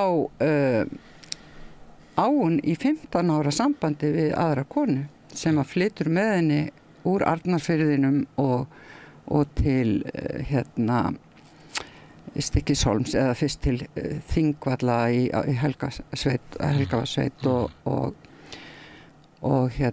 þær búa saman í 15 ár en það líka jafnmikil mystería hvers konar samband var þar og þannig að þetta allt vangaveltur, það ekki tækt að fullyrða neitt. Þetta áhugavert út af bara umræðu dagsins og þá var það annars vegar það að það hafi verið fólk sem með svona fellur ekki inn í einhver skilgreind kynjaboks, þannig hafi það verið áður. En svo var það líka að skoða það hvernig sá samtími tók á slíku. Ég spurði hana Auði í Styrkjusdóttur hvort að það hafi verið svona meiri þröngsýni og svona að spyrja út úr nútímanum sem haldin mikill í framfara trú að það sé allt þessu míðsýnni og betri bara heldur fólk á fyrir öldum og hún sagði bara nei, hún myndi halda það að þetta hefði bara verið jafnvel meira svigrúm til þess að skilgreina sig með ólíkum hætti í baðstofunum. Hún nú kannski 100 árum á undan þinni konu sem hún var að hugsa. Guðrún fædd 1831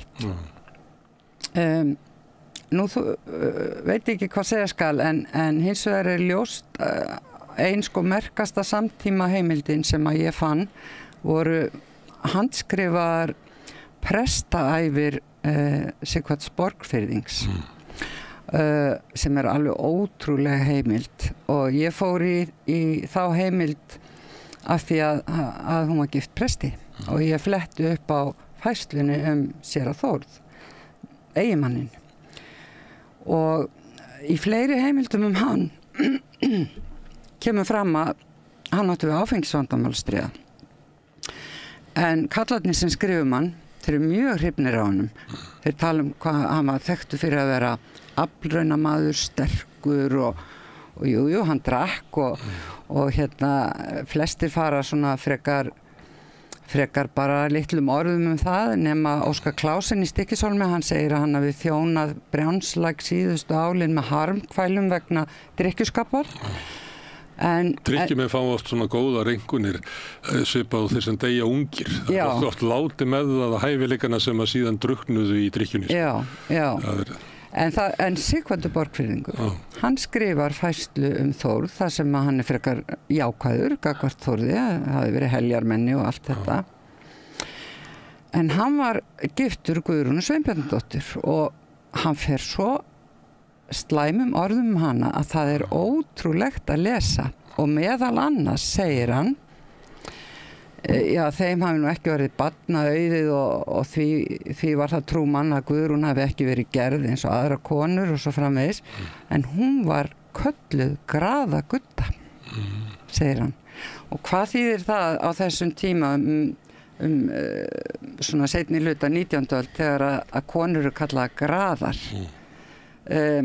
við vitum það kannski ekki nákvæmlega en örugglega hefur það eitthvað með kynferðismál að gera og ef að prestfrúin var gröð að hverju beindist þar þú veist það enga sögur til að hún hafi haldið framhjá honum með kallmönnum eða neitt svoleiðis þannig að það svona fleira í heimildunum sem að svona gefur í skyn að hún hafi ekki verið eins og aðra konur og svona verið að svona hlutum sko. En í þessari frásögnu hennar helsti galli eiginlega, hvað við segja, lindisinkun að vera graður.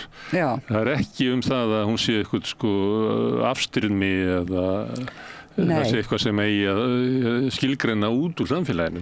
Alls ekki og þegar hún var orðin gömul bjó í Stykkishólmi þá var hún þá báru menn mikla virðingu fyrir henni en mér tókst að finna myndir af henni á ljósmyndasafni í Stykkishólms og hún mjög karlmannleg í útliti eins og við skilgreinum það með svona sterka kjálka og í raun og veru, ef ég má leyfa mér að segja það, þá fannst mér að sjá mynd af Benedikt Gröndal í peysufötum því ég sá fyrst mynd af henni, sko. Það var kannski að því að var þessi umræðu alsísku boxkonuna. Já. Að það mann hugsað til hennar þegar maður sá hana, en það var kona sem bara svona karlmannlega, það eitthvað svona, maður kann ekki að útskýra það beint, sko. Nei. Þetta bara, en það geti verið hluti. Að við séum ótrúlega góði í því að lesa andlit, sko, að við getum lesið alveg mörg þúsund atriði og augabræði. Já. En maður kann ekki orða það, sko, hvað það er. Það gæti sko líka verið þá kannski skýring á þessum orðrómi að hún hafi verið karlmannleg. Og auðvitað velti upp þeim möguleika að það hefur bara verið sér á Þórður sem gerði vinnukonuna ólétta og hérna. En er það ekki samt eitthvað ólíklegt að það sé svo sagt að það sé prestfrú? Jú, auðvitað er það ólíklegt. Hitt er svona kannski líklegra. Hún hafi verið með intersex breytileika en ekki getað, að því að hvað maður að gera á þessum tíma ef það kemur í ljós svona intersex breytileiki, það eru bara 2 möguleikar, annarkvort að opinbera þá breytileikan og lifa og breyta þá kyn, félagslegt kyn, lifa sem karlmaður eftir það. Ég held að það hafi verið ómögulegt í íslensku samfélagi og sérstaklega kannski að þú varst að þekktir í fjölskyldu. Hitt er bara að halda áfram að lifa sem kona, bara búa við það að þú ert... Eins og þú varst alin upp við. Já, að þú ert kannski líkamlega karlmaður en bara halda áfram lífinu eins og þú sért kona. Hvern hlutverkum. Og það er til eitt mjög frægt dæmi í Frakklandi sem að Michel Foucault, sá frægi fræðimaður, skrifaði Það var sem sagt manneskja sem hét Hercule Barbin sem að var með nákvæmlega þennan intersex breytileika sem að sem sagt virtist vera stúlka við fæðingu en hérna kom svo í ljós og uppgötaðist þegar hún var send í klaustur. Þá uppgötuðu nunnurnar eða við læknisskoðun að þetta var í raun og veru karlmaður. Og í raun og veru Hercule Barbin sjálfur til mikillar furðu. Hún hafði ekki átt að sjá því að væri eitthvað skrítið við sig en hún var neitt til þess að skipta félagslegt og lagalegt kyn og fara að lifa sem karlmaður og þetta var svo mikið áfall fyrir hana, hún endaði að taka eigið líf rúmlega 20 og þetta er alveg stórmerkileg heimild sem að ég get líka nota til að spegla svolítið kannski líðan Guðrúnar af því að það er til dagbók þessarar mannesku og það eru til alla læknaskýrslurnar og í bók sem Michel Foucault gaf út og það er hann sem spyr sko af hverju þurfum við svona ofboðslega mikið á sönnu kyni að halda af hverju leyfum við bara ekki veruleika líkamanns að hérna hafa sinn gang og hann bendir líka á það að fyrr á öldum þá voru þekktar mannesku sem voru kallaðar hermafrodítur. Það er nafn sem að intersex fólk vil alls ekki nota í dag. En það fekk að lifa sem hermafrodítur. Það var viðurkennt að það var náttúrulega þau þurftu að lúta ýmsum ströngum lögum, sko. En það var ekkert verið að neyða viðkomandi til að taka upp annarkot karlkyns eða kvenkyns identitet. Það sem að, ef það eru 2 kyn, fyrst og fremst, að þá verður að vera þannig að skilgreiningin á því að hvað er að vera öðru megin, við hlýtur bara að víkka. Já. Og það er kannski held ég það sem að Auður var að vísa í, að þegar ef það eru bara 2 kyn, þá er þetta bara, þá er einhvern veginn, þá er ekki hægt að skilgreina einhvern út úr þessu kyni að því að litningarnir eru öðru, þess að ekki gera einhverju mælieiningar. Við komum við reglustökunnar okkar og reyna að berja inn á raunveruleikann. Það er það sem okkur hefur talið trúum og við höfum alltaf haldið að þetta væri einfalt litningapróf sem að myndi skera úr kynið. En það er bara ekki þannig og við erum komin allan að það langt í læknisfræði nú vitum við að það er ekki þannig. Og að þessi 2 kyn eru fyrst og fremst félagslegu tilbúningur sem að er alveg ofboðslega erfitt að breyta. Það er eiginlega, ef þú ætlar að hafa bara 2 kyn þá verður skilgreiningin að verða svo víð að hún rúmar alveg ótrúlega breytt. Já. Hinn það að segja það eru bara svona mörg kyn og svo bara bætist alltaf við af því að skilgreiningin á því hvað er inn í bóksinu er svo þröng. Já, en þetta hefur bara margar alvarlegar afleiðingar. Til dæmis þær að að bara á síðustu áratugum það hafa alltaf fæðst intersex börn á Íslandi og sem hafa verið greind intersex strax og þau hafa alltaf verið sett í aðgerð og aðgerðin ekkert einföld af því að það lendir yfirleitt á ráðvilltum, kannski ungum foreldrum að ákveða hvort að aðgerðin eigi að gera barn eða stúlku eða dreng og svo kannski taka þau ranga ákvörðun miðað við það sem barnið upplifir þegar það unglingur, segjum svo og ég hef séð viðtal við íslenska lækni þetta sem hafa birt í stúdentablaðinu fyrir einhverjum árum, kannski 10 árum eða minna og hann gaf meðal annars upp sem ástæðu fyrir þessum aðgerðum að það þyrfti að skrá barnið í þjóðskrá undir öðru hvoru kyninu þá það svo reglustikunar og rammin svo mikilvægt að það er að þröngva lífinu það er að þröngva því og það eru til ótal vitnisburðir intersex fólk sko hvað þessar aðgerðir sem hafa verið gerðar á öllum aldri hafa leitt til mikil sársauka andlegs og líkamslegs þú veist, af hverju getum við ekki þolað að einhver manneska sé þarna á rófinu sko og deilurnar kannski sem að við verðum svolítið varfið eru oft að það fólk kemur með mismunandi mælitæki hvað er kyn og svo það rífast einhvern veginn það en ekkert að þessu mælitæki næri yfir allt sem að lífið sko, þannig að sumuleyti þetta bara einhverja þráhyggjur sko, skilgreininga pegs eitthvað en ef við færum nútíman þarna aftur til hvað það 1830 hún fædd 1831 hún deyr 1916 í þessar raunveruleika sem varst að lýsa áðan að þá líklegt að það hefði verið framkvæmt á henni aðgerð ef hún hefði verið fædd í dag henni breytti í karl eða við sjáum ekki alveg ef að það hefur verið máli hún hafi verið intersex þá hefði það verið gert en sko Guðrúnu Sveinbjarnardóttir virtist samt ekkert líða illa í sínu skinni þar að segja þegar hún bjó á efri árum í Stykkishólmi hún ekki niðurbrotin persóna alls ekki hún mjög sterkur karakter hún þú veist stendur fyrir húsbyggingum hún hefur lánstraust, hún kennari hún mjög góð handavinnukona hún fær 2 sinnum verðlaun á innsýningum í Reykjavík fyrir handverk fyrir útsaum hún klæddist skautbúningi á hátíðisdögum sagt frá í segir Óskar Klásen frá sem að fannst alltaf mikil reisn yfir henni og þannig að hún hafði leigjendur var fjárhagslega sjálfstæð alveg frá því að hún getur til að taka sambúð með konu það hefur verið kröftugur karakter og ekki þannig að sko en hvað það var opinbert veit maður ekki sko en hún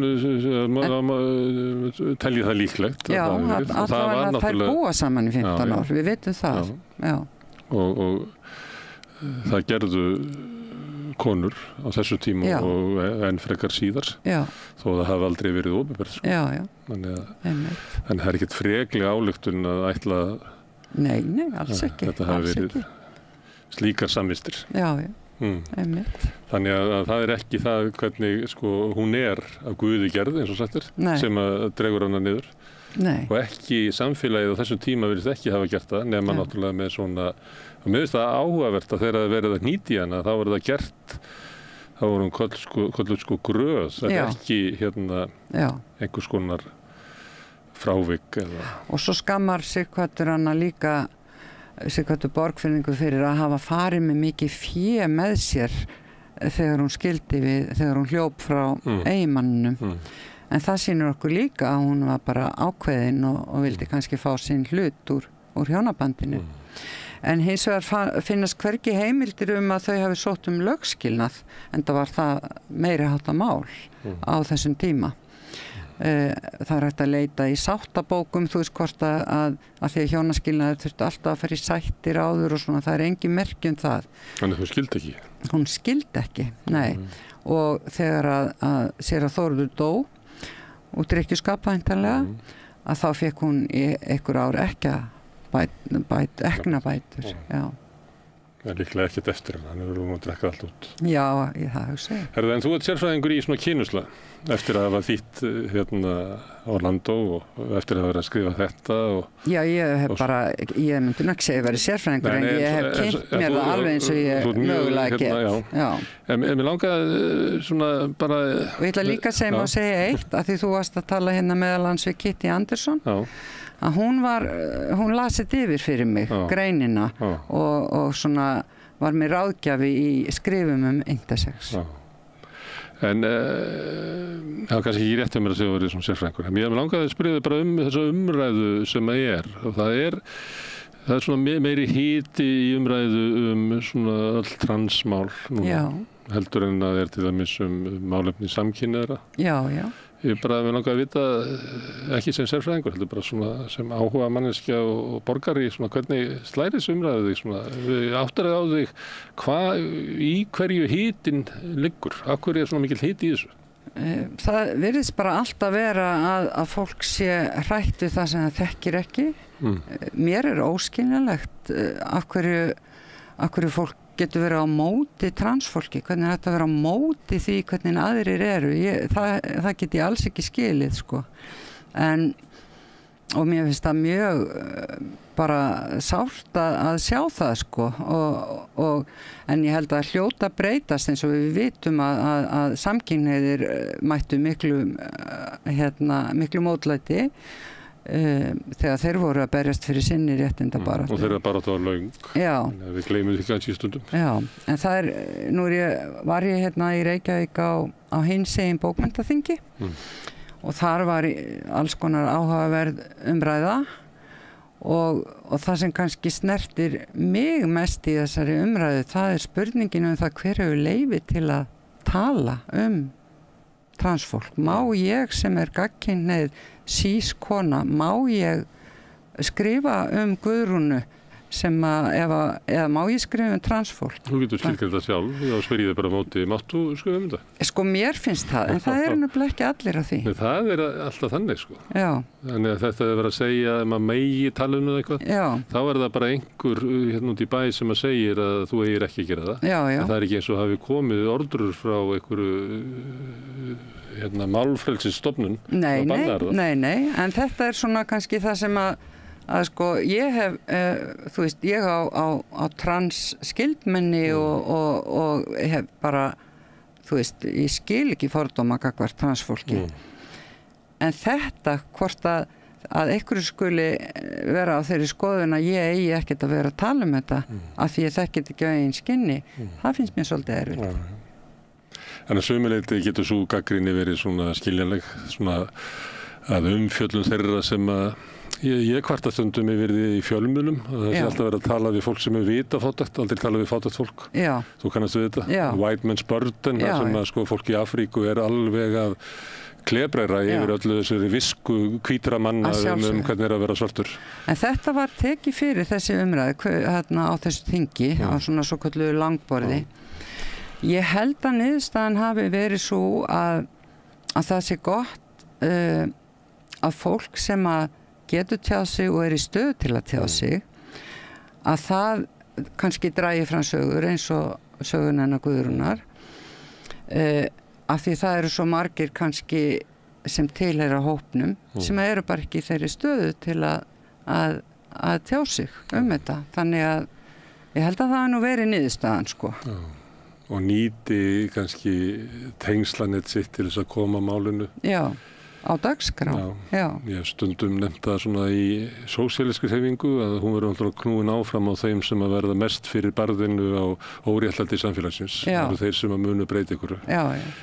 Þá segir svona fólk sem mennta fólk og millistilla fólk en hvert mitt hlutverk. Já.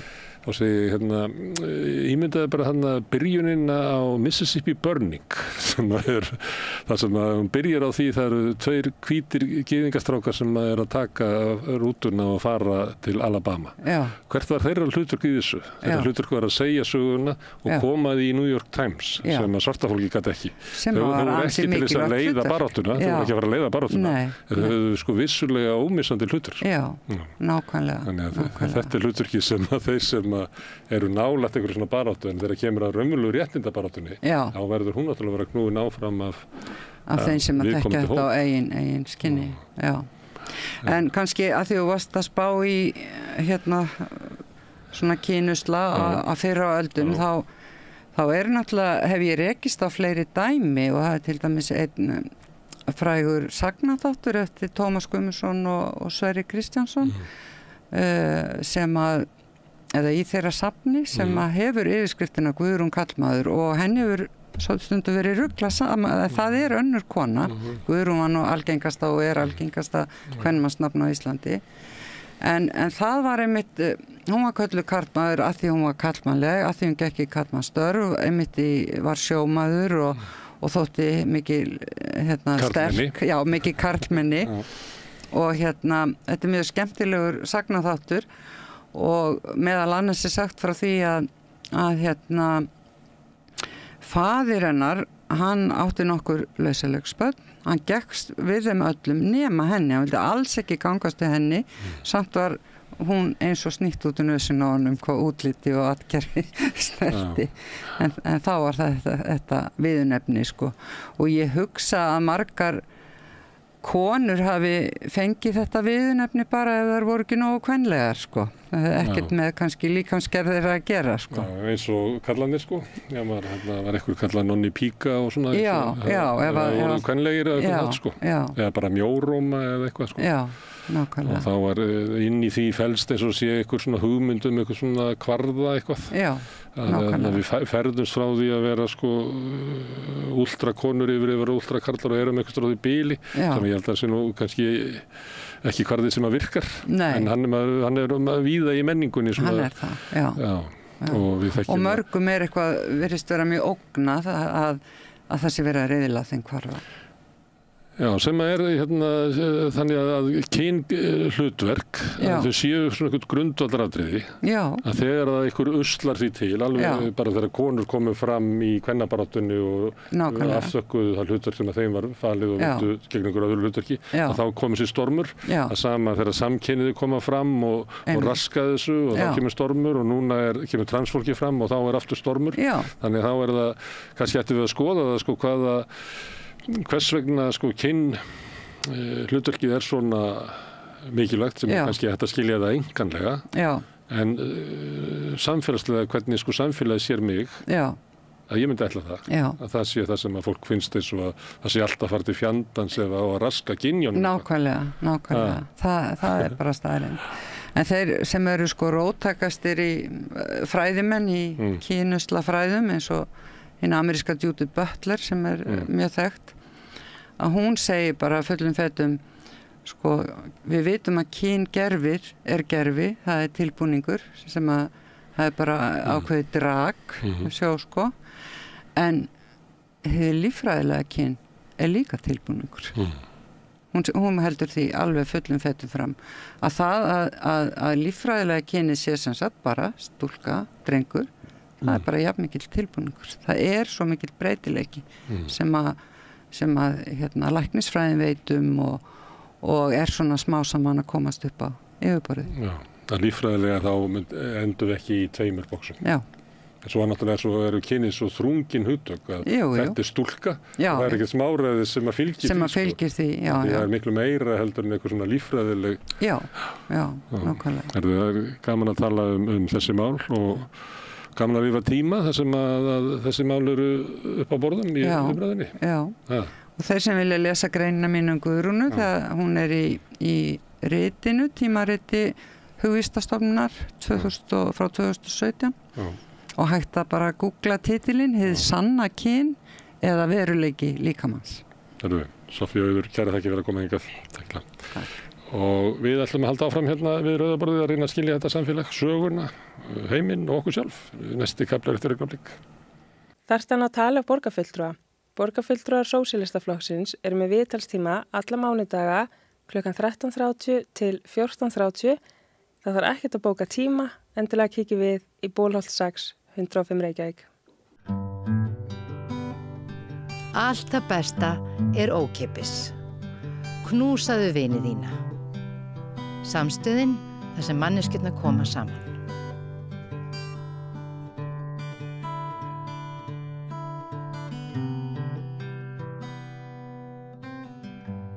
Já, bækur eru innlegg inn í samfélagsumræðuna og þess vegna fjöllum við oft bækur sem koma út. Það geta verið bækur sem fólk að skrifa, bara kannski beint inn í íslenskt samfélag, en það geta líka verið bækur sem verið að þýða og geta líka verið gamlar bækur, því að eldri bækur þegar þær koma inn í samtímana þá fá þær kannski svona, já, ég segi ekki annað erindi, en þær hafa annars konar erindi inn í samtíman. Það ekki þannig? Jú, það er Bjarni Allarsson sem var að þýða hér, ég segi ekki gamla bók, en samt bráðum 100 ára gamla bók, ekki? Eftir Jósef Brodd, Gyðingar og faraldsvætti. Já, þetta er tæplega 100 ára gömul bók og þarna eftir austurískan höfund sem fæddur rétt fyrir aldamótin 1900 og deyr árið 1939 og var gyðingur frá Galísíu, þá austurísk-ungverska keisardæmið en í dag innan úkraínsku landamærana. Og þetta er svona útjaðar þess stóra samfélags sem fjölþjóða samfélags sem að Austurríki-Ungverjaland var á þeim tíma sem nutu keisaranum í Vínarborg en voru Pólverjar og Tjekkar og Úkraínumenn og Rútenar og fleiri þjóðir. En áður að fyrir með í efni bókarinnar því ég var að tala svona að bækur hafa ólíkt erindi, svona hvernig komin í samtíma. Þessi bók hefði kannski haft svona annan blæ í umræðinni fyrir 7. október í fyrra. Þú nefnir að hann frá hluta af Úkraínu. Rússneska bókmenntir fengu allt aðra merkingu eftir innrás Rússa í Úkraínu 2022. Þannig það oft gerist svona hlutir. Þegar þú kemur með þessa bók inn í samtíman okkar núna í dag, að þá þetta svona, hún svona hlaðnari. Hún er meiri skjált í þessari bók núna heldur en hefði kannski verið fyrir 10 árum eða. Algjörlega og það var nú ekki með vilja gert. Ég byrjaði því þessa bók talsett fyrir 7. október. Keypti hana síðasta sumar þegar ég var á ferðalagi og ég hafði lesið nokkra kafli hennar sem hefðu birst í öðrum bókum. Það eru sérstaklega kaflanir sem fjalla Vínarborg og Berlín og París sem ég hafði rekist á vísvegar og alltaf heillast af þessum köflum. Og svo náði ég mér í hann og las hann í gegn og ákvaða þýðana. Því að mér finnst þetta bara að vera svona vitnisburður horfinn heim í Austur-Evrópu sem ekki mikið ritað og menning sem algjörlega horfinn af þessu landsvæði. Veröld sem var. Já, en þetta er ekki sama veröld sem var og vinur hans Stefán Zweig lýsir. Þeir voru miklu vinir og mátar og eftir að Stefán Zweig lagt þessa bók þá sett hann sig til dæmis í samband við Jósef Brodd. En svo ég haldi áfram með þetta, þá fór aðeins mig vegna bókarinnar og ég spurði sjálf mig fyrst, jæja, þetta er nú kannski ekki réttasta innleggið inn í þessa umræðu sem núna og þannig ég las hann nú betur og þarna hann fer þetta inn á þetta efni sem í dag sem síonisminn en það algjört auka efni í bókinni og hann gagnrýnir hann svona aukalega til hliðar. Jósef Brodd var svona fjölþjóða maður og hans mikli draumur og hans draumaríki var rauninni austurísk-ungverska keisaradæmið því að þar gáttu þjóðirnar búið saman í einu stóru samfélagi, tiltölulega frjálsar með mikil réttindi og fleira. Þannig að hann leit á það sem besta staðinn fyrir sig. Já, svona og líka dæmi hvernig við gætum haldið utan ríki. Já, sem svona dæmi hvernig við gætum haldið utan ríkið og þetta kaþólskan þar mikilvæg og svona. Gagnrýndi hann síónismann út frá því þeirri hugsun að það væri ekki eftirsóknarvert fyrir gyðinga að búa sér til sitt eigið ríki. Hann lítur ekki á það sem stóru lausnina.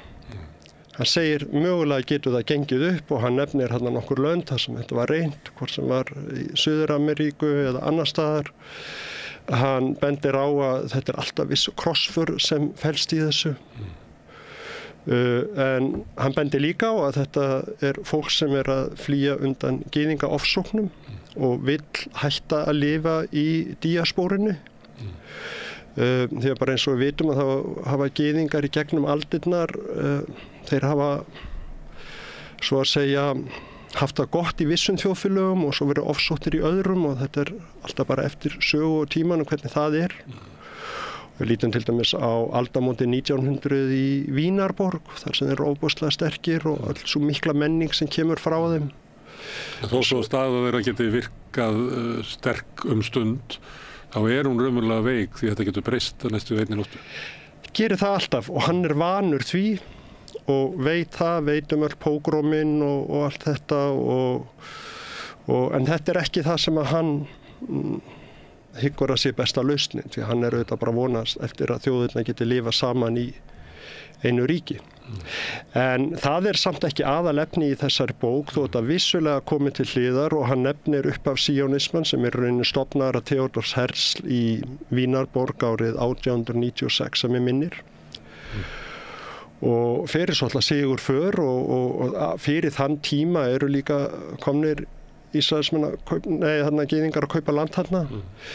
Þessi bók skrifuð svona í kringu 1925-26, hún kemur út 1927 og í rauninni má segja að þetta sé vist varnarrit. Já, eins og ég segi þetta efni sem við vorum að tala núna, það aukaefni í verkinu.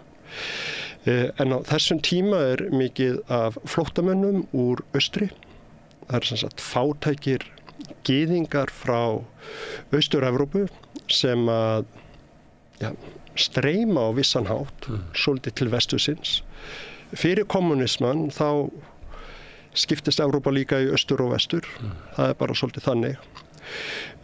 Margir gyðingar voru búin að koma sér mjög vel fyrir, hvað sem í Þýskalandi eða í Austurríki sérstaklega og höfðu verið þarna lengi og við sjáum bara fjölskyldu Stefán Zweig bara tala þetta í því samhengi.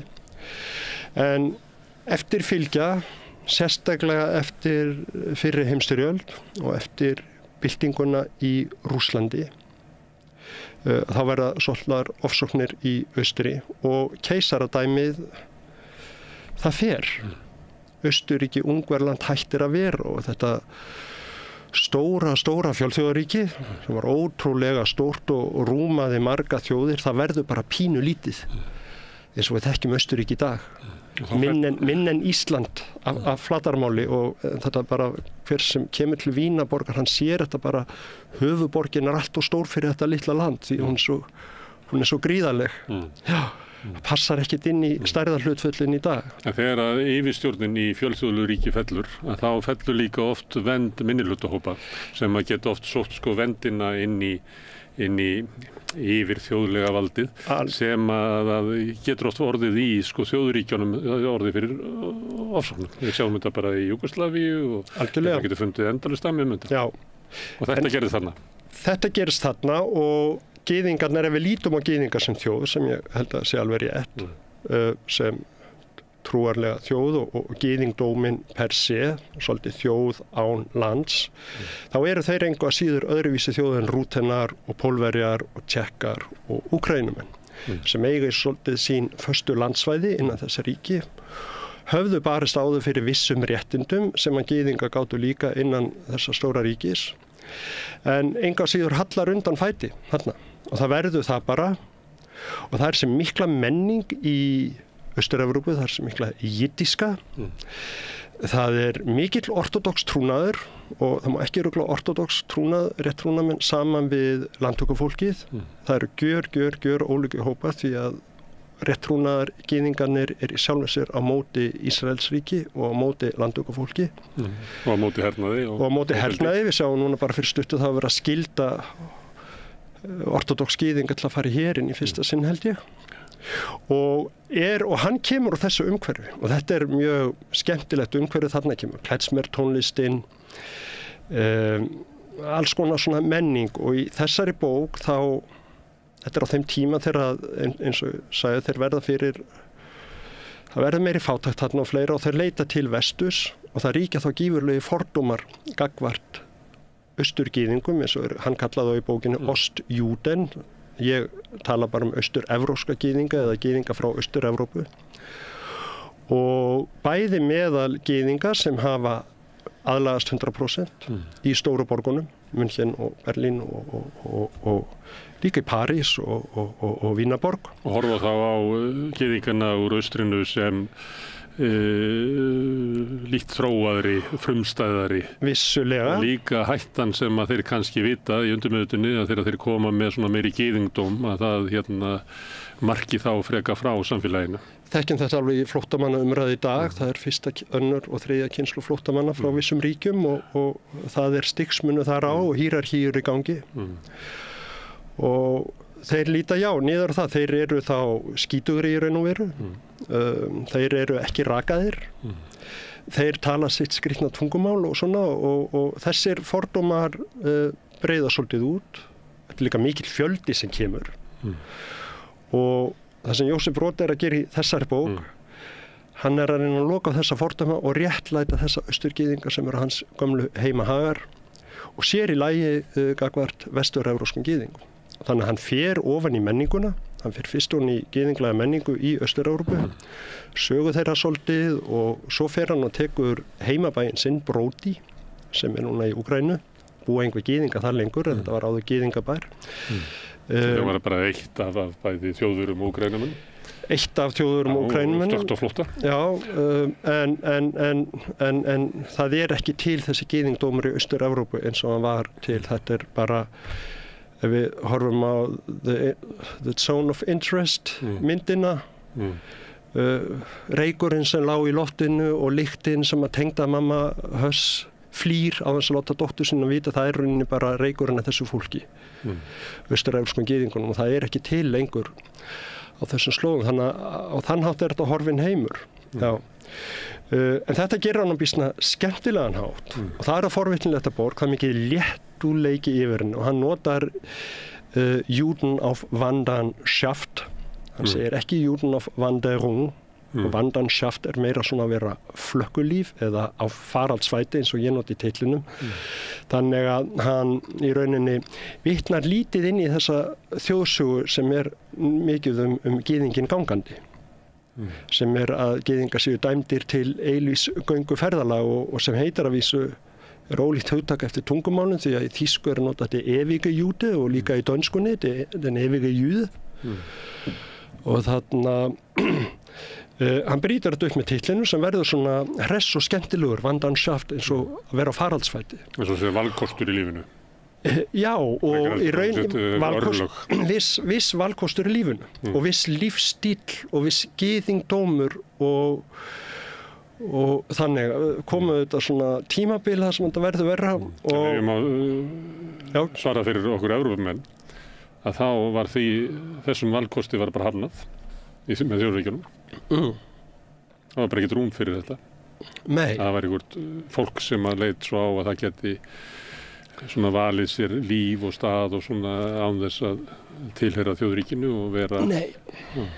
Hann bendir á það. Hann bendir á að þannig þjóðfélög hafa á þeim tíma fyrir 100 árum kannski verið að finna þarna í Kákasusfjöllunum og Armeníu og þá bendir hann á svona þjóðlausa þjóðir eða landlausar þjóðir. Rómafólk. Já, Rómafólk. Bendur hann á það eða? Nei, hann talar ekki Rómafólk. Hann talar ekki um Rómafólk. Nei, það var náttúrulega með stöðu sem var enn lægri heldur austurgyðingar. Algjörlega. Þannig að það hefði ekki verið gott dæmi fyrir hann í svona sölumesku sinni að það ætti að taka móti austurgyðingunum. Já. En þetta ekki hans tímar þarna því að þetta tími þjóðríkjana. Sem kemur þarna á síðasta þriðjung 19. aldar eða kringu það. Saman tíma á Íslandi að vera til sem þjóð sem við þekkjum í dag, sem sjálfstæð ríki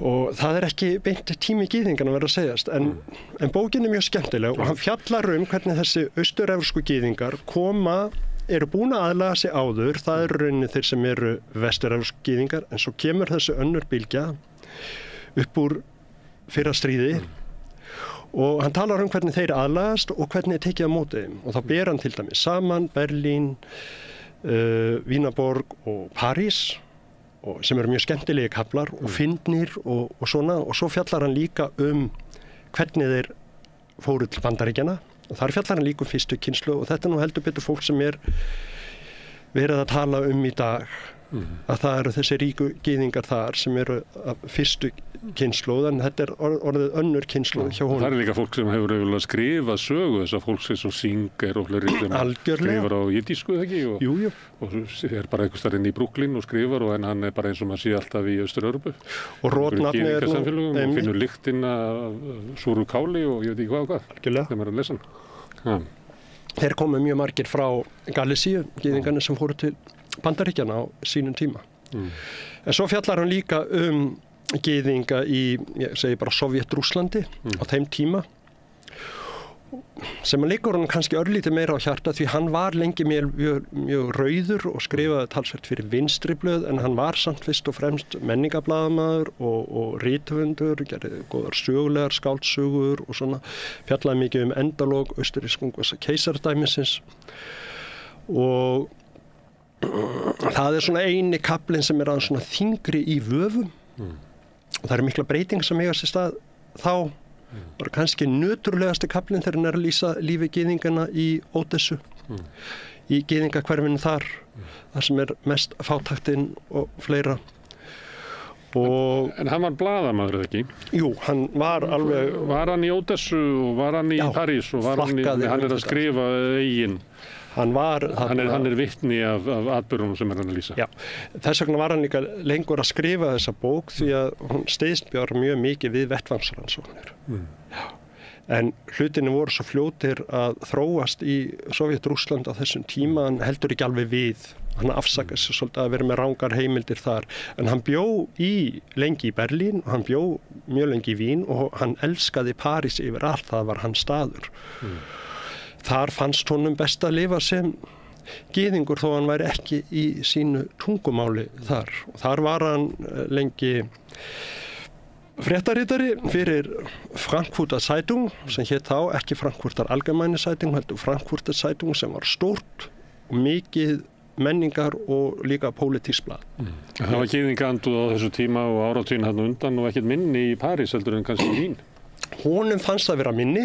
Í París? Já, þrátt fyrir Alliance Française og þrátt fyrir Dreyfusmálið á undan og ýmislegt, þá segir hann að Parísarbúar hafi ekki tíma til að hata annað fólk af því að þau þurfa svo mikla lífsgleði og þá gleyma þeir því að þessu antisemitistar.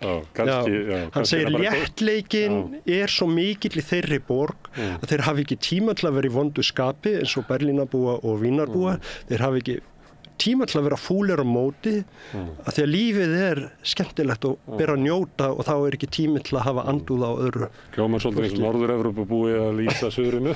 En París náttúrulega tilheyrir norðurinu sko, þótt að Frakkland nái til suðurs og ég held að París sem svona norður-evrópska borg sko. Já, á vissan hátt en hún nú fyrst og fremst bara París.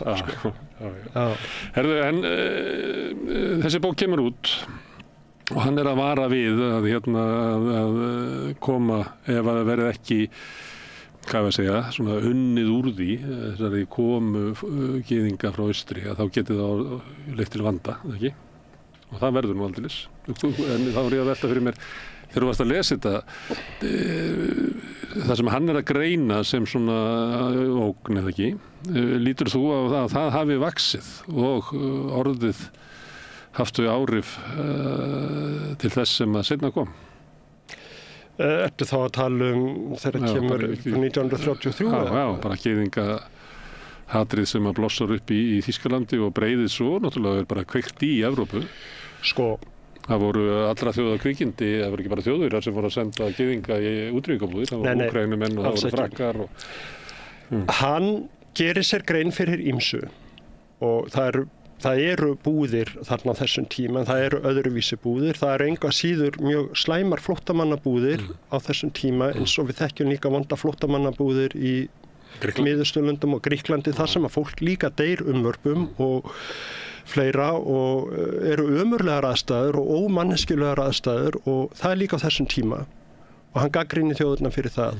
En þetta er ekki komið út í það sem síðar varð og hann segir nú bara 1925 hefur hann ekki komið auga á það sem betur fyrir.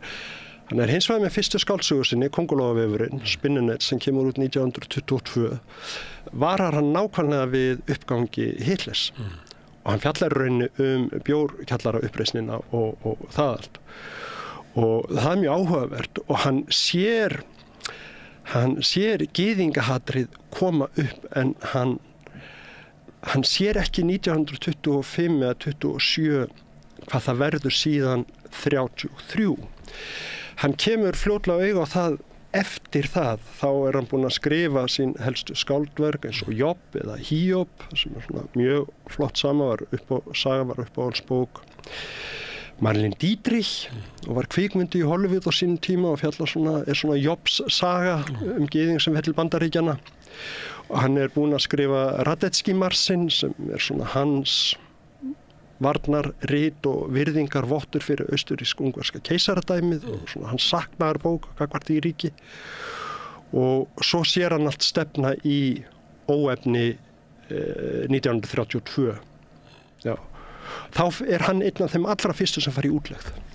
En það er töluvert áður en hann ritar þessa bók og þess vegna ríkir miklu meiri bjartsýni í þessar bók og hún er miklu léttari og skemmtilegri og það er gaman að henni. Hann bendir á ýmsa hluti og það er ekki allt fallegt í henni en enga síður svífur svolítið léttleikin yfir vötnum og hann er að hafa gaman af og hann er stoltur því að eiga austur gyðinglegar rætur. Þú segir okkur það að það sé ekki eins og að bara reka hníf í augunum okkur að lesa þessu bók. Nei, en hins vegar 10 árum eftir að hann ritar þessa bók, 1937, þá ætlar hann að gefa hann út aftur hjá Alertu Filang sem var svona útlegðar forlag í Amsterdam, þetta er áður en að Þjóðverjar taka Holland. Þá hefur dæmi snúist við og það er, hann bætir við og það er langur formáli sem hann skrifar sem ég hef þarna sem eftirmála, mér fannst ekki gott að hafa það sem formáli. Ég þarf að taka fram líka, hann var mikill drykkjumaður, hann Jósef Brot, hann var mikill alkohólisti og þarna enga síður mjög duglegur rithöfundur, eins og fleiri góði menn og þetta tók rosalega á hann að þurfa að fara í útlegð og búið að taka allan lesendur af honum, geta ekki skrifað á sínu eigin tungumáli. Forlögin hans voru farin, allur lesendahópurinn, hann er í útlegð í París. Og náttúrulega líka búin að eldast og þá er það oft þannig að alkoholismin fyrir að grafa undan persónuleikanum og þóttu hafið þrek sko fram á fertugsaldurinn að þá alkoholistar á þessu tíma höfðu ekki mikið þrek á 50-saldri eða. Hann er fullur af biturleik og gremju og er búinn að fara svolítið illa með líkamann þó að hausinn starfi ágætlega ennþá. Og þá kemur þessi eftirmáli sem ég sitt inn í, sem fylgir alltaf útgáfum á þessari bók, af því að hann ætlaði að setja þetta inn í aðra útgáfu. Og það er þyngri lesting, því að þá er búið að svipta gyðinga í Þýskalandi öllum sínum borgaralegu réttundum, meira og minna. Þeir lifa bara, þeir sem eru eftir lifa bara sem einhvers konar skrítin minnihlutahópur með engin réttindi í þjóðfélaginu. Það er búið að ríkið er búið að taka allar eigur þeirra og þeir megi ekki stunda sína vinnu og eitthvað mega er gerin í sínum gettóum og svona. Og þá er ástandið svart fyrir hann og þá segir hann þetta er allt en hann upplifir, segi ég, fyrir hann betur fyrir ekki helfurina sínum tíma. Þetta er 39? Hann deyr 39, bara úr rauninu, bara úr ofdrykkju. Hann var með svona, hann lifir þessi 6 ár í París frá 33 til 39. Skrifar mjög marga texta á móti Þriðja ríkinu og Hitler.